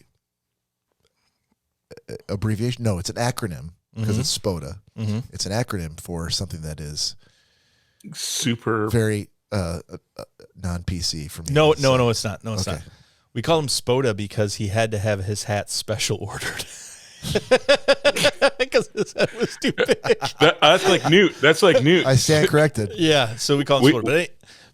So Nick, before can you let me, because we have funny ones. Yeah, well. I haven't even started yet. So go ahead. there's a gentleman that we played college football with, whose Andy head Lewis. was so big that there was no helmet big enough at a university to fit his nugget. Oh my and God. so they found one that barely squeezed over his head, but his head was still so big they couldn't put a face mask on it. So he had to practice like his first week with just a face maskless helmet. And so they started calling him Newt because he looked like Newt Rockney with no face mask. And that was his name. So his name is still Newt. Yes. I mean, imagine to this day they call him Newt. And by the way, if you watched him play during that first year that we were there, it's just like watching a Three Stooges cartoon where Curly had to put on the helmet and they were playing football. I think we have a big Curly watching audience too. I mean, Yeah. I hope so. We actually, I think Curly was the talent. I think when I looked at our demographics, I think it was like aged 30 through 48 or 50 or something like that. Yes. Yeah. Anyone in their late 40s, early 50s should absolutely fucking know the Three Stooges. I know you guys them. aren't pulling millennials and Gen Yers, you old fucks. X. But I don't feel bad about that. There's Gen Y. That's not my job. No. As one of the elder, not the most eldest statesman, but the penultimate eldest statesman on the podcast, that's not my job to pull in the millennials. Yeah, Todd, that's Nick and Corey's job. That's not my job. I pull millennials. I pull millennials. Let's lay this to rest right now. Who is older, you or Todd? Todd, 100%. No. 100%. I know Todd. No. So Todd, but that should give you some sort of and I emphasize silent grace that you're the patriarch of this podcast. Oh, 100%. I am not. Yes. I know you age like, I know you age like fine wine and black don't crack. Yeah, black don't crack. Yeah, but that does not detract from your actual physical age. Which is I know what my physical age is, and I'm not the old. Todd's like, I identify as a 32-year-old. Dude, if you're legitimately going to call bullshit on this, then I'm going to have to produce. We'll upload it to the Schnozzcast page. I'll get married to take a picture of your birth certificate. There you go. Let's make that happen. I am the second oldest person in this podcast. Todd's like, hang on one second. Mary, we have to produce a fake birth certificate. Right. No, Mary would have my back on this one. She'd be like, "Oh yeah, Todd's the oldest. Oh, I'll help you out. What do you need?" I'm like the third oldest on this podcast. Dude, are you now saying that you're younger than Nicholas Bader? I'm saying I'm not the oldest dude on this podcast. Well, there's only four dudes. I haven't seen Nicholas Bader's birth certificate or driver's license yet. Oh, dude, this is, to me, it's like the royal family. You know, I'm just waiting for Charles to pass. You know, so and I thought that I was next in line, but apparently I'm now third. I went from so it's a little upsetting. But luckily with COVID and everything how much it affected African Americans, I may be okay because Jesus Christ. You may go first. Wow. So you know, I may be lucky, and Todd, nothing from you on that. I may be the host. I was just going to say, who on the podcast who hasn't had COVID can raise their hand? First of all, there's only 3 of us here today, but I don't think anyone's not had COVID. But we've all had COVID. Yeah, but except for one of us. You had that high altitude, highfalutin COVID of Seattle. Nah. But you got helicopter money. I'm sure us young people. That's why we didn't need vaccines. Injections of all manner of drugs. Dude, Todd, us youngins didn't need injections. Clorox. Us youngins. Todd, the evil very, very invasive strains of COVID could not survive at the altitudes you're at. That's actually true. It couldn't. You may have gotten like something sent in the mail from someone in Michigan, and you opened it up, and you're like, exactly. It was like an envelope full of anthrax. It was like a mere shadow of what the COVID we had. But you're like, somebody mailed me a sniffle. Yeah, exactly. You're like, I sneezed in an envelope, but I sent it to you. You got that. It went from Michigan COVID to like mountain COVID, and you're like, yeah, this ain't nothing. This is nothing. This is like a sneeze. Yeah. Right. So anyhow, back to your story. Yeah. Let's start the story. So we haven't even started it yet. No, that's the scary bit. Here we go. I know he's very long-winded. I am. Okay. My grandma's watching me masturbate, apparently, according to you two. So anyhow, I think the only thing I said was last night I had a few drinks and I started out loud talking to my grandmother and I was just shit on. So welcome to the podcast. Yeah. So basically I told her, I said, listen, I'm okay. What, Bob? Had you removed your hand from your dick at this point when you were talking to her, or were you still kind of like, hey? I was actually thinking about your dad, and I was rubbing one out. I'll stop pumping. I'm still cradling. I don't pump while I'm talking to dead relatives. That's all I wanted to know. Did you stop pumping before you talked to your? Yeah, there was no pumping going on before or after. All right, excellent. So basically, I told her, I'm like, listen, I don't worry about. I don't know, like the. In video game mindset, like I don't know the energy points you have to use to like send a sign to somebody and how much energy that takes away from you if that's what's being used up. You're concerned with her using her holy point bank. Yes. Exactly. To send you a message. Yes. Or to otherwise communicate with you. I don't know. Like a B movie. Like, hey, if this is going to keep you from moving to that next cloud where the orgy is. Looks like we lost Todd. Don't do that. Exactly. It's like a B movie. Don't go to that orgy cloud. Experience. I can't be responsible for you not going to that orgy cloud. Yeah. Like, don't waste your shit talking to me. Yeah. So I said, very selfless of you. If that's the case, don't send me a mess. I'm okay. I'm fine. Okay. Go to my dad. Go to my cousin. Go to my dad. Yeah. Go to my dad. Go to Anyone my cousin. but me. Go to so I can keep smacking. Go to your daughter, my aunt. Yeah. Send them a sign. If that's the case, I don't need it. They need it. So right. That's what happened last night. So today I wake up and I go outside to do some yard work and I hear like when I go out on the porch and I'm like, what's going on here? And I hear cheep, cheep, cheep, cheep, cheep, all this noise and I'm like, okay, that's a bird. Typically when you're close to a birds nest. say chirp, not cheap. Oh, this one was a very low quality bird.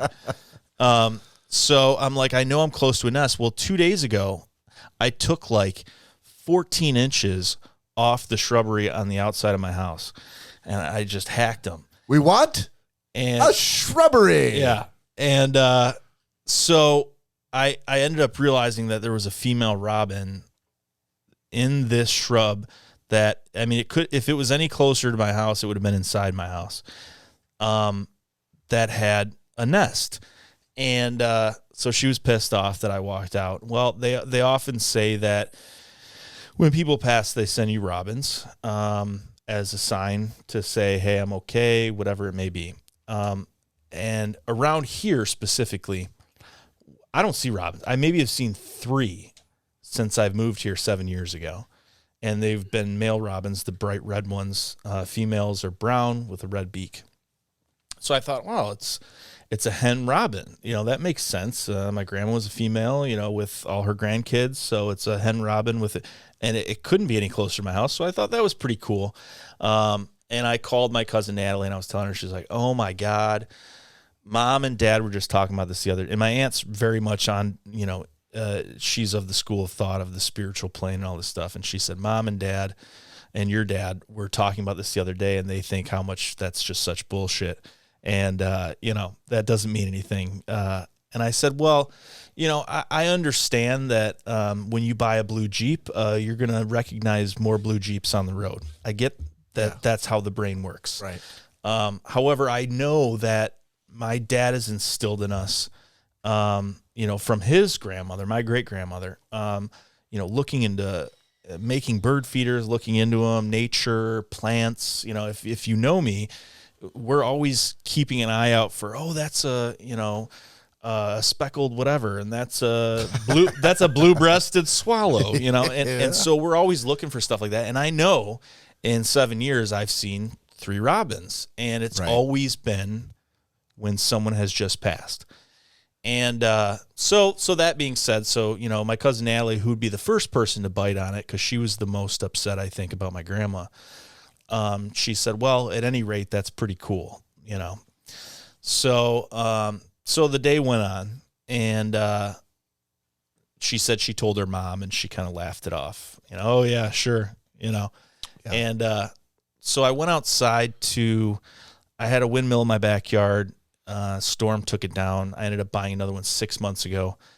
Haven't had any kind of inspiration to put it together. Today I decided I'm going to put that together. I went outside, spent a bunch of time outside, put it together. Got it, and it's like 9 feet tall. It's like a farmer's windmill, not something, small that, a little flower that spins in your garden or something like that. So I put that together, and I started thinking, and I'm like, I remember my grandma, like growing up, there was some association with robins. I don't know why.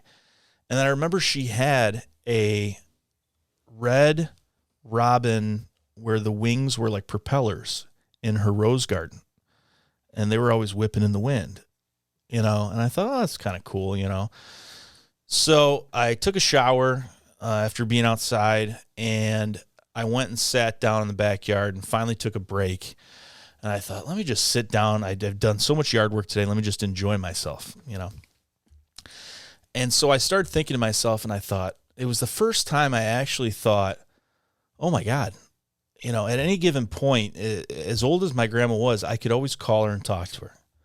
And I thought, I'm never going to be able to tell her like I love her again. That's the worst part. I can't say that. And something, whether it was her or not, smacked me in the face instantly. And I've got my feet up, and I'm sitting in this chair, and, shut up. She would be the first person to tell you, I know you love me, and I love you too. Why this is ridiculous. Yeah. So I instantly dismissed it. And the second I dismissed it, 3 feet from my body, a male cardinal, bright red, landed right in front of me and sat there and looked me in the eyes. Yeah.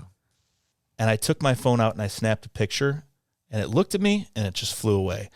So I thought, okay, cardinal, windmill, second cardinal. I got it. Maybe this is grandma saying, listen, I know you told me not to come, but I know what you need more than you know what you need.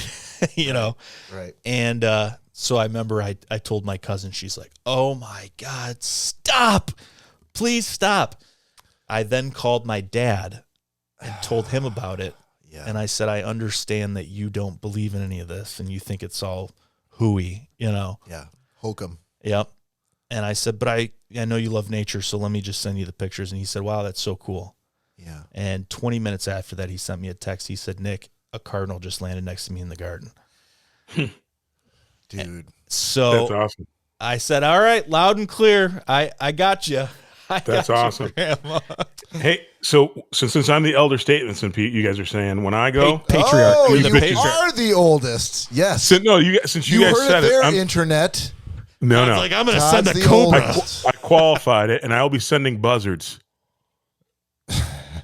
Well, they're already going to be there because you're going to be rotting in the middle of nowhere because you've got a heart of coal. No. You're going to be like, you know what I've never seen in my yard before? A buzzard. A vulture that's like on its legs on the ground 4 feet tall. And the true message will be when he takes the tip of your pinky fingers, bitches. I'm so glad you ended that with pinky fingers. Exactly. Let me just You're going to take the tip of your dick when you're masturbating talking to your grandmother. Oh, new plan. Let me just say that, when my dad passed, my sister started texting me about seeing cardinals. And I was like, what? I don't believe in that shit. Like, okay. And I swear to fucking Christ, the next 3 straight days, I saw. Now, look, I'll be the first one to look for any scientific explanation. Sure. To debunk the You're a big spiritual. Debunker. Yeah, I just don't. You're a man of science. Grief draws red birds. Not a man of faith necessarily, but for the next 3 days after I got home from the funeral, I had cardinals literally swarming my house, showing up outside my front window, like whatever window I was in front of, they were like right there, to the point where I bought a cardinal to sit on my mantle, where that's it's right above my fireplace. It's that's the gathering place in my house for me and my kids, and for whomever comes over to my house, and I am buying a cardinal ornament to hang from my tree, which was not, it was like 9 months later because my dad passed in February. He died on Super Bowl Sunday. But I was never really a believer in it until that time. Sure. Because I couldn't ignore what I was seeing. I'm like, this is beyond just a coincidence. That doesn't happen. No, I'd never seen it happen, and I lived in that same house for 20 years. I'd never seen it happen. There's a woman on Facebook who was grieving the loss of her mother and her daughter. They were older. She was older. Yeah. Her daughter was older, and they just happened to take a video in the backyard, right after the wake and all this stuff. And she said, I told my mother, please send me a sign, and they were just talking. Right. And a cardinal landed on her shoulder.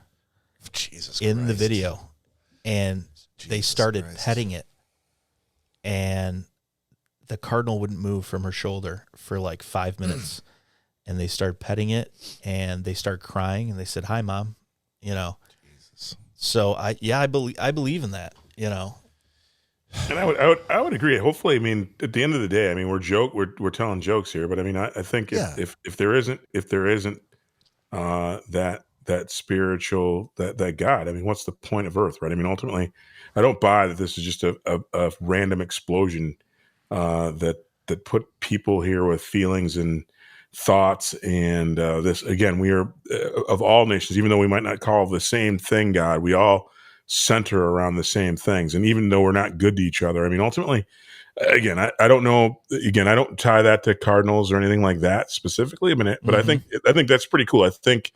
Again, if I have the ability to maneuver some things around so that people know I'm in a good spot, I will, and I definitely will make sure that it takes the tips of your pinkies and not your wieners off if you're still alive.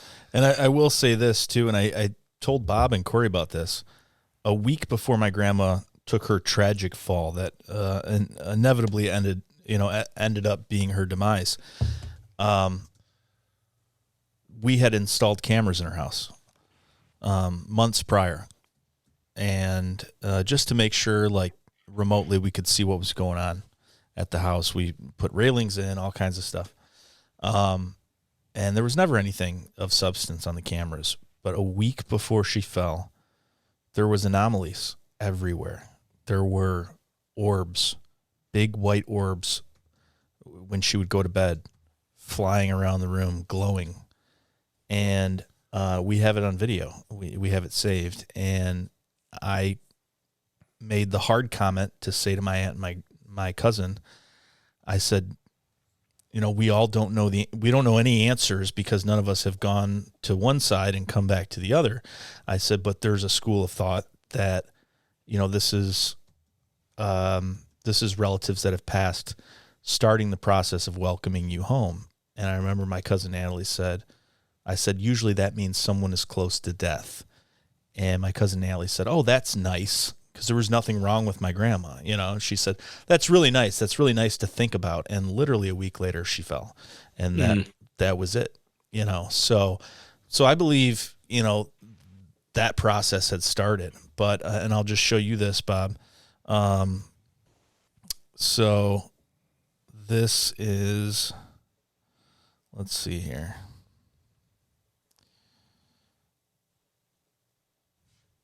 If I can find it here. Oh boy. Yeah, go ahead. No, I was just going to say, I've always been the type of person to look at that sort of scenario and say, and debunk it. You are in a prime position to look for a reason to justify the grief that you're feeling, and therefore you're going to see signs and signals everywhere you look that validate the way that you feel. Sure. Well, but there's something else too, Bob. I would say. Hold on. But until I experience some loss in that way, I really just felt like this has got to be more than just coincidence, and it's entirely possible that I was just feeling the same way. Like I had felt some incredible loss, and I needed some reassurance that the universe was telling me that this wasn't in vain, that this person would still live on in the form of a bird, in the form of a goddamn storm that came through at a particular time. Like I'm more than willing to chalk it all up to complete coincidence and scientific explanation, but there are some times where you can't refute something. As a human being, you want to believe that the pain that you feel from God or the world or whomever taking the life of someone that was so close to you meant something deeper than just, oh, you lost him, that's it.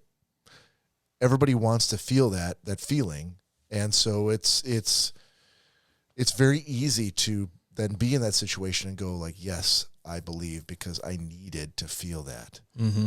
So I, with the cardinal thing, with my dad passing away, with your grandmother, I'm totally fine with, yes, for that happening, that period of time, I will surrender myself to the coincidence of the world, the arbitrary meaning of, just normal happenstance to give me what I feel is a sign that person is still with me.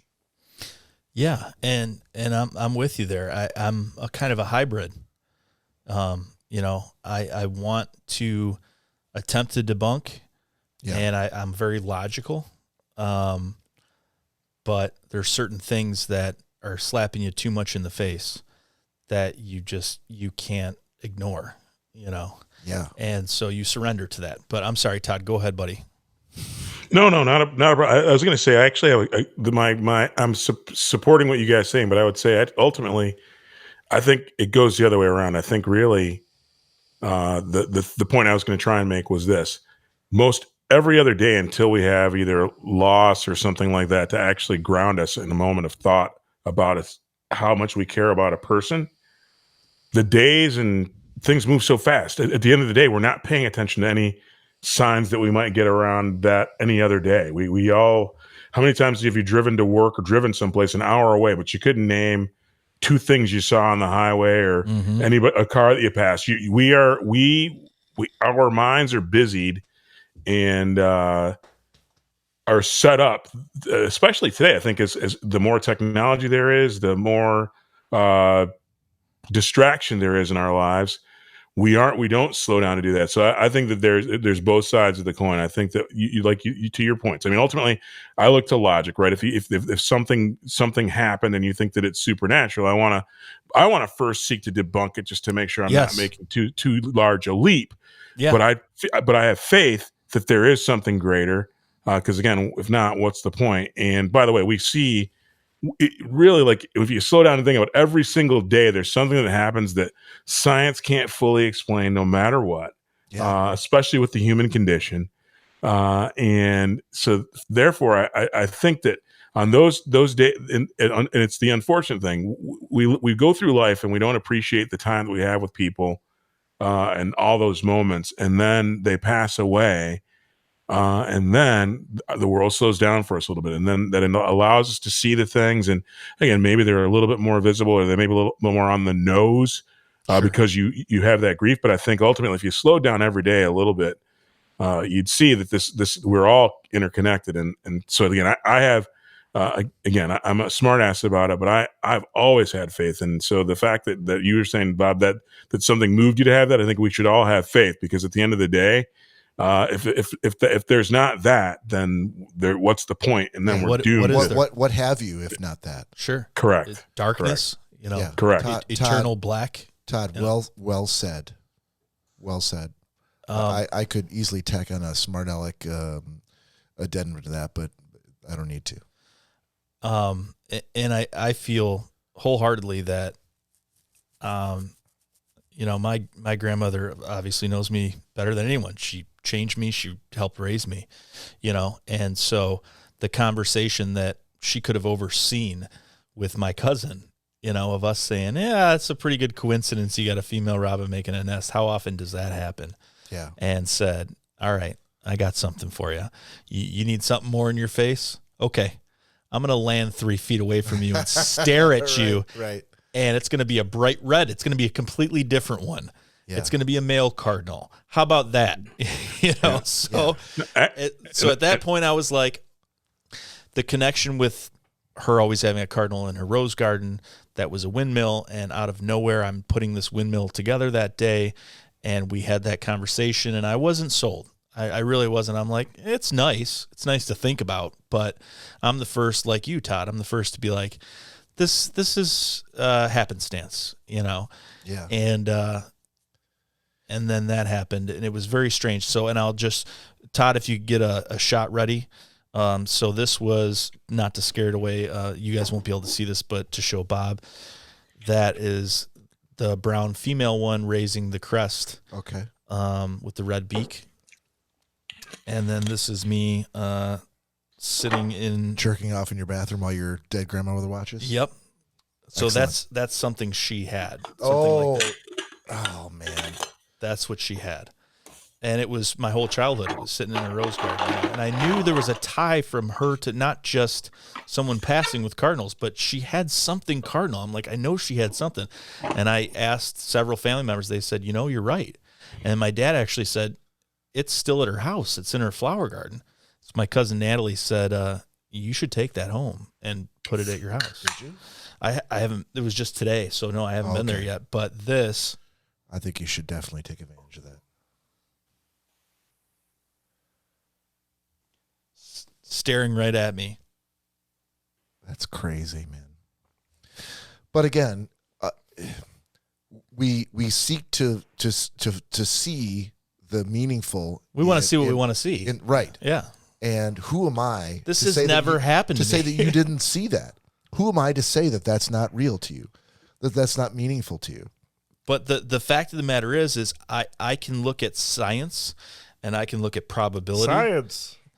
Weird science. They blinded me with science. I can look at probability, logic, science, and I can say wholeheartedly say that within 7 years, first of all, within 39 years, I've never seen a robin's nest. Right. I've never seen a female robin that up close. And the only times I've ever seen a male robin, which is all red, even remotely close, which was in a circumstance when I lost someone. And this was the closest. And like I said, in 7 years in this neighborhood, I've seen about 3 red cardinals, which would be the male. And this could not have flown. I mean, if unless it would have landed on my shoulder, it could not have gotten any closer. And I would have thought that was miraculous if any bird flew and landed that close to me and stared at me. But this, I think robins are I don't believe my grandma is in the robin. I believe it's a messenger and a sign. Sure. And why pick that? Well, it is the most colorful bird around here. I mean, a lot of our birds are brown and everything. So this is like a smack you in the face, bright red bird. Yeah. That is not common to see. And, hours after I just happened to talk about this, it flies down right next to me and lands. I mean, you're looking. Maybe that's the best gift that your grandmother could give you. For you to start looking for meaning in the meaningless. Sure. To look for truth in the lies. To look for inspiration in the banal. Hope in the hopelessness. I mean, you think about something as fiction as Stranger Things, but we don't know the level of communication they obviously, if it was as easy as turning on a light switch to appear in front of your family members and say, hey, everything's going to be okay, then you'd be having photos and videos and pictures all the time of this 100%. shit. But it just doesn't happen. So I can only assume the amount of energy that may have required for her to send that message, I certainly had similar thoughts after my dad passed that, what does it all mean? What am I meant to do? Mm-hmm. What am I doing that I shouldn't be doing? Am I living a good life? Am I being all that I can be for my... You should stop smoking, you prick. You prick. Thanks, Todd. You're welcome. I'm channeling your dad. If there's anyone that can take the tears away from your eyes, it's Todd. Todd Dillon. Exactly. How can I be, a better father to my kids, a better stop smoking to my friends? Stop smoking. A better. How can I mute my friends who are talking over me? Just muted. I think this is the way to. The answer is to have your own mixer over the world. So anyone you're talking to, you just mute when they're saying something that you don't want to hear. All right, you're back, Todd. Stop smoking. All right, we've got a shot here for all the Cardinals. We've got a shot here that can't drink. Think about them. Yeah, 100%.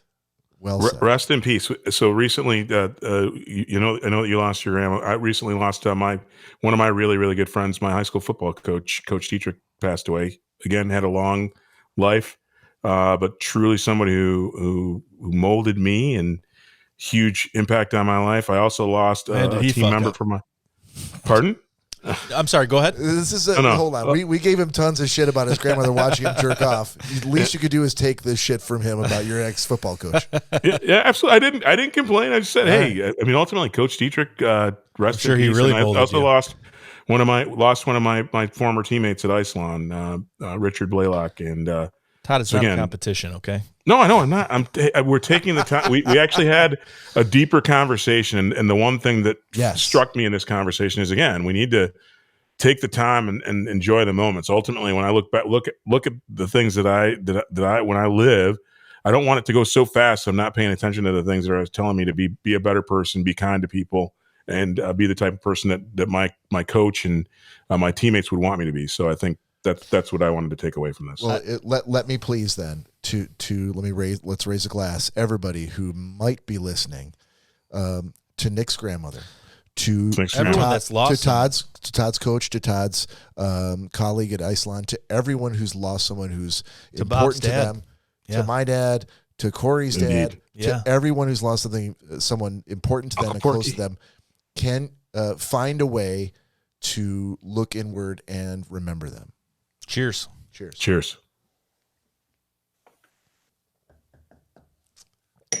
All right, that's a safe spot, I think, to move on. Whoo! Hey, Todd. Yes, sir. Did you get something in the mail from me recently? I did. God, if it's a black doll of some sort, you want to show the camera? Doll. This is an action figure, brother. This is an action figure, brother. Is he black? Winston Zeddemore, the only black Ghostbuster. Damn skiffy. Busted ghost, bitches. Remember on Stranger Things when Lucas was like, why do I have to be Winston? Exactly.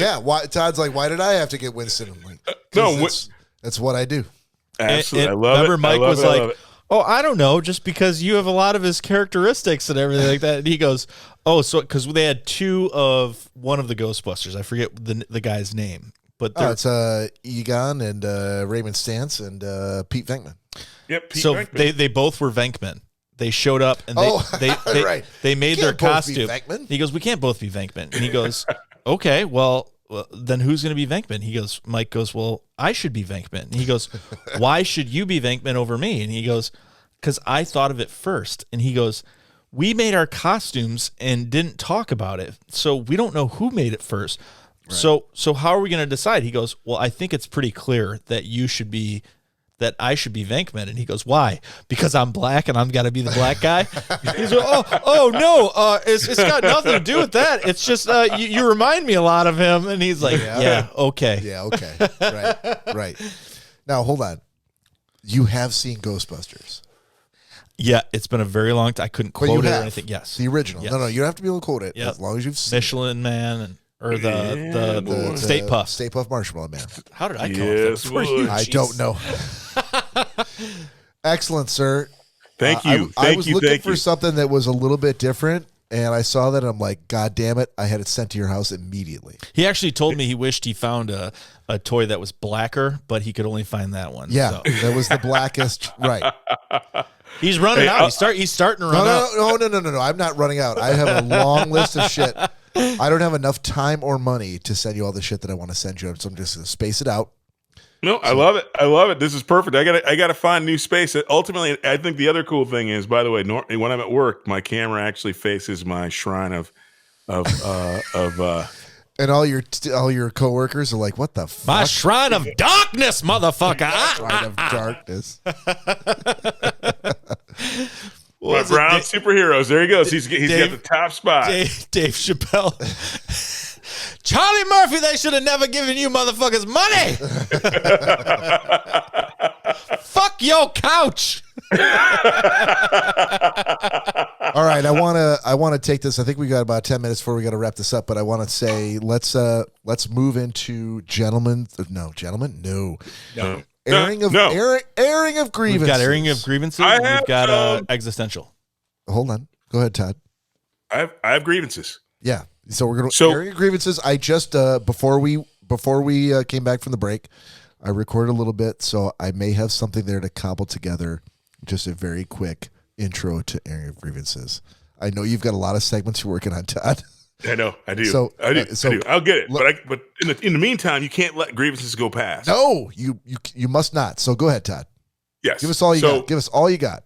I got it. So I got a couple of grievances, and I'm going to focus on the most important, the travel related grievances. So we spent a lot of time in the last episode talking about the nuptials of Danielle and Corey, and so during this trip, because of some of the complications with travel and whatnot, I was unable to take my normal means of transportation, and we didn't get the permits for Nick's house, so I took a normal commercial flight.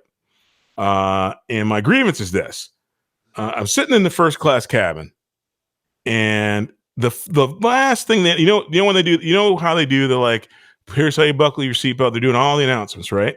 Yeah, for people who haven't flown an airplane since 1975. Exactly. And then the last bit they say is this. And the one other thing, people on the plane, use the lavatory in the cabin to which you are sitting. And so for security reasons, definitely don't go up to first class cabin to use the bathroom. There's like 5 bathrooms in the back, then there's 1 bathroom in the front of the boat. Hold on. So, why aren't the stewardesses flight attendants stopping the coach people from using the first class bathroom? That's why this is an airing of grievances, Bob, because it turns out that they don't enforce that shit. They say use the restroom in your cabin. And I found on both my flight out to Detroit and my flight back, I had more ass in my face than a titty bar in first class because motherfuckers were using the wrong restroom. And I'm like, why are they letting these motherfuckers up here? Why? Motherfuckers always trying to skate on the other side of the ice. Todd, I know. Why is it that anytime you travel, we have to know your social status of flying first class? I mean, couldn't you just say, like, on my flight? Dude, if you got helicopter money, you want to keep that shit to yourself? Every time he's like, I mean, I don't know about you guys, but I was in first class. It wouldn't have been a grievance. Dude. I was in cattle class and somebody's ass was in my face next to the cattle class. Wow. All right. Like all of us other chattel. Yeah. I wasn't in cattle class. And then my second thing is, and just so you feel better, Nick, this applies to everybody. I can't wait to hear your Todd Dillon impression. But anyway, this is the other thing. Yeah. If you pick a window seat, and if you get assigned it and you didn't pick it, okay. But any motherfucker who picks a window seat and then gets up to go to the bathroom 17 times during a flight, shame on you. Todd, I'm sorry. If you have a window seat, stay your bitch ass in your seat for the duration of the fucking flight and don't disturb the dude who's got the other seat. That's the rules. Todd, otherwise, sit on the aisle. The only times I've ever flown have been on a prop plane, and we were told where we needed to sit, and it was usually in the cargo area. So we don't get to choose window seats or first class. So, I'm just gonna have to guess. Nick, what would be like. I'm gonna send you a long distance hug. Because of the hardships that you've endured. But 90% of people who get on planes these days, actually, there's a whole section when you buy your ticket, it says pick your seat. No. And so my grievances is one that says pick your seat on this plane, motherfucker. If you pick a window seat, don't be drinking 18 beers. That's the other thing. The beers are free. Dude's acting like he's never going to get another beer again, drinking the whole fucking flight. Every 15 minutes, he's like, tab, sir, I need to go to the bathroom. I'm like, you damn straight, you fucking dumbass. You keep drinking beers, and you peed after the first one, you're going to be peeing after every one. Please, if you are on a plane and you have a walnut-sized bladder, either don't drink or don't pick a frickin' window seat. I mean, even Johnny Paycheck saying about I drank 16 beers, and that's not even close to what this guy drank. So I wholeheartedly agree with you on that he should be more bladder aware. Ladies and gentlemen, if you in the Schnozzcast bingo, if you picked an hour 50 into the podcast for the first Johnny Paycheck reference, you are the winner. You are the winner. I think it's the first one in 2 years. It might be. But anyway, those are my grievances. If you pick a window seat, stay in your fucking seat.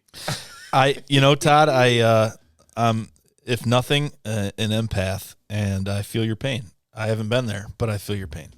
And by the way, Nick, just so you know, is in first class too. I'm sure it was. I expect nothing less. Actually, I judge you, Todd. I honestly judge you for not having a private plane because I feel like you should get your weight up. Oh, that's good. Wow. There's a bunch of even their wieners. Well, Todd, I didn't know that conversation was going to go towards wieners, but it always comes back to wieners. I was honestly, the funny thing is before I got up and took a piss and we started talking about this, I was going to say that what are your thoughts on in the year 3000 segment to piggyback off of Conan, do our own thing and come up with our own in the year 3000, not every week, but something every now and then that we do. Yeah. I mean, you've got all for it. Yeah. Cause I was literally going to do that right before I went to bed. Did you know that I had No, that? I had no clue. Okay. Yeah, I had that drop, and that's perfect we could do that anytime you want. So I'm thinking, I think we should all it should not be a Nick segment. I think we should all think about in the year 3000. Okay. We should come up come up with ideas. So that being said, I think we're going to move on to Nick's existential question. Yeah. Is there music for that? I don't think so. Oh, I guess I'm wrong. Nick's existential question.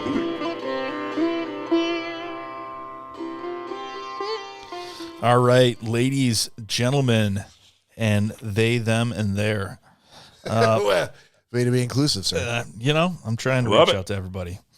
Show that love. For this week's installment, and it's not something we do every week, but it's at least a treat for me because I like to titillate the certain parts of your... Titillate? That's it. There you go. From the person I got nothing. From the person in the group that has the biggest titillates of all of us. Thank you, Todd. You son of a bitch. Those were only big because people used to tweak them when he was younger. Twerk on them? Twerk them. Tweak them? It's a bullying story. Tweak. If you don't laugh, you cry on this podcast. Yeah, it's a bullying story. That is. That's what you get, dude. You and I are going to get our comeuppance after making fun of Nick and his grandmother watching him jerk off. You guys were ruthless. We were. I'm going to cry in the corner later on tonight. You got to take your medicine, Todd Dillon. Yeah, really. I'll take a little bit of that tussin. Get some. Yeah. No, you need more than tussin. You need some SSRIs, buddy. So we're going to go on for this week's installment of Nick's Existential Question of the Week. And that question is going to be, and I know there's going to be a follow-up, so I'm just going to read it twice. Read it once and then do the follow-up. Yeah. No, I'm going to just read it twice. It's not going to help. I know it won't. Yeah. I'll just read it once. You think it's going to stop him? No, it won't. Just read it once. So if you had to lose one of your 5 senses, which would you give up and why? Okay. There's only 3 of us tonight. Todd, go ahead. Oh, you threw me right on the spot. No. I assume you have a clarifying question. Yeah, he's not going to go. He's just going to ask me something different. So, what are the 5 senses, Nick? Can I get a 6th sense? Yeah. Yeah, exactly. Can you list all the senses? Taste, touch, smell, sight, and sound. Hearing. Yeah. Okay. Mm-hmm. I have to give one up. Yeah, you give one up, and why would you do that? I think I would do. Is it okay if I just leap in? Absolutely, that's what we want. After you assign it to me first. No one assigned it to you first. No, we were assigning the follow-up question to you because we knew it was. First thing you did was like, Todd, go. No. We know after Bob gives his answer, you're going to go. I knew you'd have a clarifying question. You're going to go. First of all, can one of my senses be? Todd, if you got an answer right now, go right ahead. I don't have an answer right now, but I have a question. Then I'll go. We knew you'd have a question. I fucking knew it, right? Yeah. What? But let him. Okay, yeah, you did give him the opportunity to go. I did. So this is your question. Now he's clamming up. Go ahead. What's your question? I got a question. Yeah, we know. Bitch. Have I been missing this sense for forever, or do I just lose it, or do I? And if I do just lose it, do I lose it for forever? Great question. You lose it now, and you lose it forever. Yeah. Okay. Yep. Got it. Yep. Okay, so Bob, go ahead. Yeah, I gotta say touch. Touch is a sense. Is it not a sense? What are the 5 senses? Sight, sound. Sight, sound. Yeah. Smell. Yeah. Taste. Yeah. And touch. Hearing. No, sound is hearing. Oh, damn it. Touch. Yeah. Hearing. Yeah. So touch it. If touch is a sense. Feeling. Yeah. I didn't know touch was a sense. Well, I'm asking you. This is your question. Okay. I didn't invent the senses. I can Google it. Yeah. Let me hold on. What are the 5 senses? It's got to be touch. It's got to be one of them. According to the World Economic Forum, when we think of human senses, we think of eyesight, hearing, taste, touch, and smell. You're absolutely right, Bob. You're absolutely right. I'm going to say touch. And why? So you'd never, ever be able to feel the voluptuous, embrace, childbearing hips of Lori. Somebody touching your wiener. Did you say voluptuous? Voluptuous, yeah. Like pholumpus? Like voluptuous? What would you say? Voluptuous. Yeah, no M in voluptuous. Okay. Yeah. How many times could I have jumped on your back on certain things as a double English major? Oh, many times. That I have not. No one's stopping you. Well, hey, why are you comparing yourself though? Why are you making comparisons, Bob? Your voluptuous sucks ass. I'm comparing myself because if like I was like a double major in something amazing, like I would hope that no one would like on the show be like, "Hey, you fucking retard! This is what you did this wrong." Retard. I'll say that for the show. Craziness. I would say touch because the rest of the senses I can't bear Please, to lose. Honestly, though, say it for me. No, I know, but say it for me again because I didn't know. I'm the first person to say like, if I'm wrong, please tell me, and I don't know. What did I say? Say it again. Voluptuous. It's you said voluptuous. No, there's no M. Voluptuous. voluptuous. I appreciate that. Voluptuous. There's no problem at voluptuous. No problem at all. So I don't have a double English major, but you can ask me and I'll freaking correct you as well. Yeah, we'll get to you, dude. Yeah, we're gonna get to you as soon as your second drink is served on your first class. I've had a lifelong Thanks to Fonzie, I've had a lifelong fear of going blind. Thanks to hey, I've lost my sight. Hey, I don't understand. I feel like of all we tried to do was the shot station. I think you got it all wrong. Hold on, Todd, for 1 second. I really need to hold on. Just be a little tender about this. You can be very tender, and I'm going to give you 1 second. Okay, yeah. I'm like Kanye with Taylor Swift. I'm going to give you a minute. All right. I'll let you finish. Yeah. But since I've not had things to do, I went into that freezer and I'm like, why is this freezer so full? Yet there's not a lot of food in here. And I realized that I had a giant tote this big that I filled with water and froze. How big? If I was listening to the podcast on Podbean, if you took your two arms, did not let them meet and made a square that big. He had a tote that big, just full of fucking water. Yeah, that was taking up 9 inches deep. That 30% of his freezer, if not more. And I filled it with water, and it was the middle of January, and it was very, very cold. And I brought it outside. Why did you do that? Because I wanted to have an ice luge for us, and that's when we came up with the shot station. Ice luge. The shot station. And the shot station. That's when we start talking about the shot station. How are you going to talk about the station? And we went on and we were cracking for no reason because it's not funny. It's not good comedy. No, it's not. But we were hysterically cracking each other up. I completely forgot all about it. And Corey was so annoyed. He was like, that's the only thing that kept us going on. Fucking stupid. Am I wrong? No. Oh, yeah, absolutely. We looked over there. If it was just you and I talking on the phone, it probably would have lasted for like two seconds. Yeah. Or 4 minutes. But still, once I saw Corey, like, oh, Jesus. I'm like, oh, no, this needs to keep going. I took that 2 years ago. Yeah. From the depths of the 15-degree winter. The depths. And I put it in my -6-degree freezer at the bottom. Okay. And I forgot about it. And it was still down there. It was the length of the freezer. Yeah. And 2 weeks ago, I've been wondering why we can't fit a goddamn fifth of booze in the freezer. I took the food off the top and lifted this like 55-pound brick of ice. I'm like, you know what? It's Corey's wedding. If we haven't used it for Corey's wedding, we're not going to use it. Probably not. And it went into the sink, and 3 days later, it was still melting. Jesus Christ. Still melting. So go ahead. I'm sorry. All right. No. So, yeah, the sense of touch is my choice. Todd. Bad choice. What do you think? No, it's totally cool. Horrible choice. What do you got? You know why? Yeah. Well, do you want me to tell you why or tell you what mine is? No. Do what you need to do. Well, first, I'm going to tell you it's a terrible choice because that means, let's just say that a person who was your significant other was drinking hot chocolate and wanted to kiss you on your nethers. You wouldn't feel that shit. Because your touch is all gone. Because not just your fingers, brother. That is a very particular objection. But, Todd, what I want to say, though, is touch specific to your hands, or is it sensation? It's sensation everywhere. Exactly. So how would you have an orgasm? You hard. It'd be difficult. You would? Yes. Probably. Well, I'd have to teach myself. Either you'd have none, or you'd have them all the time. Yeah, I don't think that's an exact science. You'd be an amateur or a pro. Hold on, I feel like I've made a horrible mistake. I'd like to. Nope. Correct my answer. No. I'd like to correct my answer to say sound.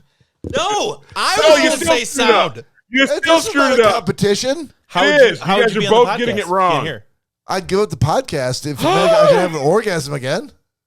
You guys are both missing it. You would. There's a simple and correct answer. You would do the same, Nick Bader. That's why it was going to be my choice. You can't pick two. No.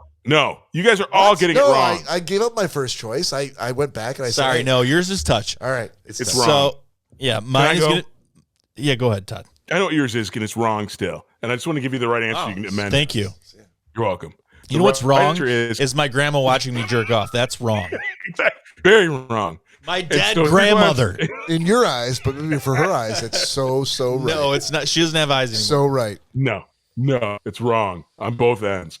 But the right answer is, and I'm giving up smell because you know why? Of all the senses, I want to make sure of all the senses, the one thing while I love the smell of some things, there are more things I hate the smell of, like feet. People when I go to the bathroom at regular airports, and people are. I feel like he's. When do I smell feet? A lot. Have you ever been on a plane where somebody takes their shoes off? I've smelled feet in plenty of places. I'm married to Mary. I smell feet all the time. Let me explain something. I didn't say that. Let me. That was Bob Rankin saying those words when Mary gets to this episode, if she ever does. Mary's never going to listen to this episode. No, Mary. He told us that in the text. He doesn't like your feet. Yeah. Totally. So let me explain something to you, Todd. I have one of the best olfactory senses in the world. Since I was a little kid. Self-proclaimed. Oh, dude. Since I was a little kid, like. Anytime we went to a store, like I wasn't worried about toys or anything. I wanted to smell candles. I wanted to smell something, and it was always about the sense. Picture it, folks. If you were at a toy store, you remember looking down the aisle and seeing that weird kid trying to smell all the cool gifts. That was Nick I was in the candle aisle. Of Toys R Us? Of the toy store. Toys R Us? In the toy store. You're smelling Jeffrey's ass, are you? So what the fuck did you do when you went to Toys R Us? Toys R Us? When I went to Toys R Us, I found the scratch and sniff stickers. Oh, on Jeffrey's ass? Yeah. Who? Jeffrey. Dude, if this is like a reference He's trying to ask if there's a limit in the number of ways that someone can be shamed when their grandma just passed away, and the answer is no. We're going to do it. Yeah, Todd. Enough ways. This is some kind of reference to like the electric company. I'm not going to understand it. So, wait a minute. You don't know who Jeffrey is? As the eldest member of the podcast. You remember Will Jefferson? No, I don't. Todd's trying to drop those old man references. Yeah, exactly. Nick, you've never heard of Toys R Us, Nick? No, I've been to Toys R Us many times. Okay, so Jeffrey the frickin' giraffe. Oh, the giraffe. Well, you're gonna have to be specific. You just said Jeffrey, like I'm supposed to know. There's only one Jeffrey at Toys R Us. You said Toy Store. You never mentioned Toys R Us. You never said Toys R Us. Bob said Toy Store. Go to the tape. And you go. I said Toys R Us. Jeffrey. I thought you meant Mr. Jefferson. I didn't know who you were talking about. As the king of clarifying questions, I did clarify Toys R Us explicitly, and then you've had your chance, so you've lost smell. Bob's lost. It's the right answer.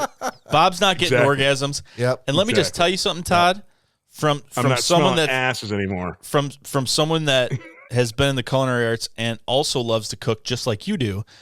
You're not going to be able to taste anything if you don't have a sense of smell. Whoa. No. You just lost too. Sorry. No, I didn't. Too bad. You can't be explicit. I'm sorry, Mr. I've had mountain COVID. You lost two. Clarifying question. You've lost fucking Clarifying question. You've lost two. Yeah. Damn it. You lost two. Sorry. Damn it. So that's the worst thing to pick because you would never be able to taste food again. It's horrible. It's sight. Fuck you guys. It's sight. Yeah. No, I'm not losing sight. No, I'm not losing sight either. I would never lose sight. What are you losing? But I would certainly lose the sense of hearing because I'm not Bob. I could go without music. Shut the fuck up, Nick Bader. I can still communicate. Do you know what your Corey impression would sound like? That's fine. I'm okay with that. I would still eat, and guess what? I'm having orgasms. Oh, yeah, that's the one. All right. But you know what? You lose girls left and right. No one cares, Todd. No one can hear you. On behalf of Nick and Todd and the aforementioned Corey Selesky, this is Bob saying we'll see you next weekend.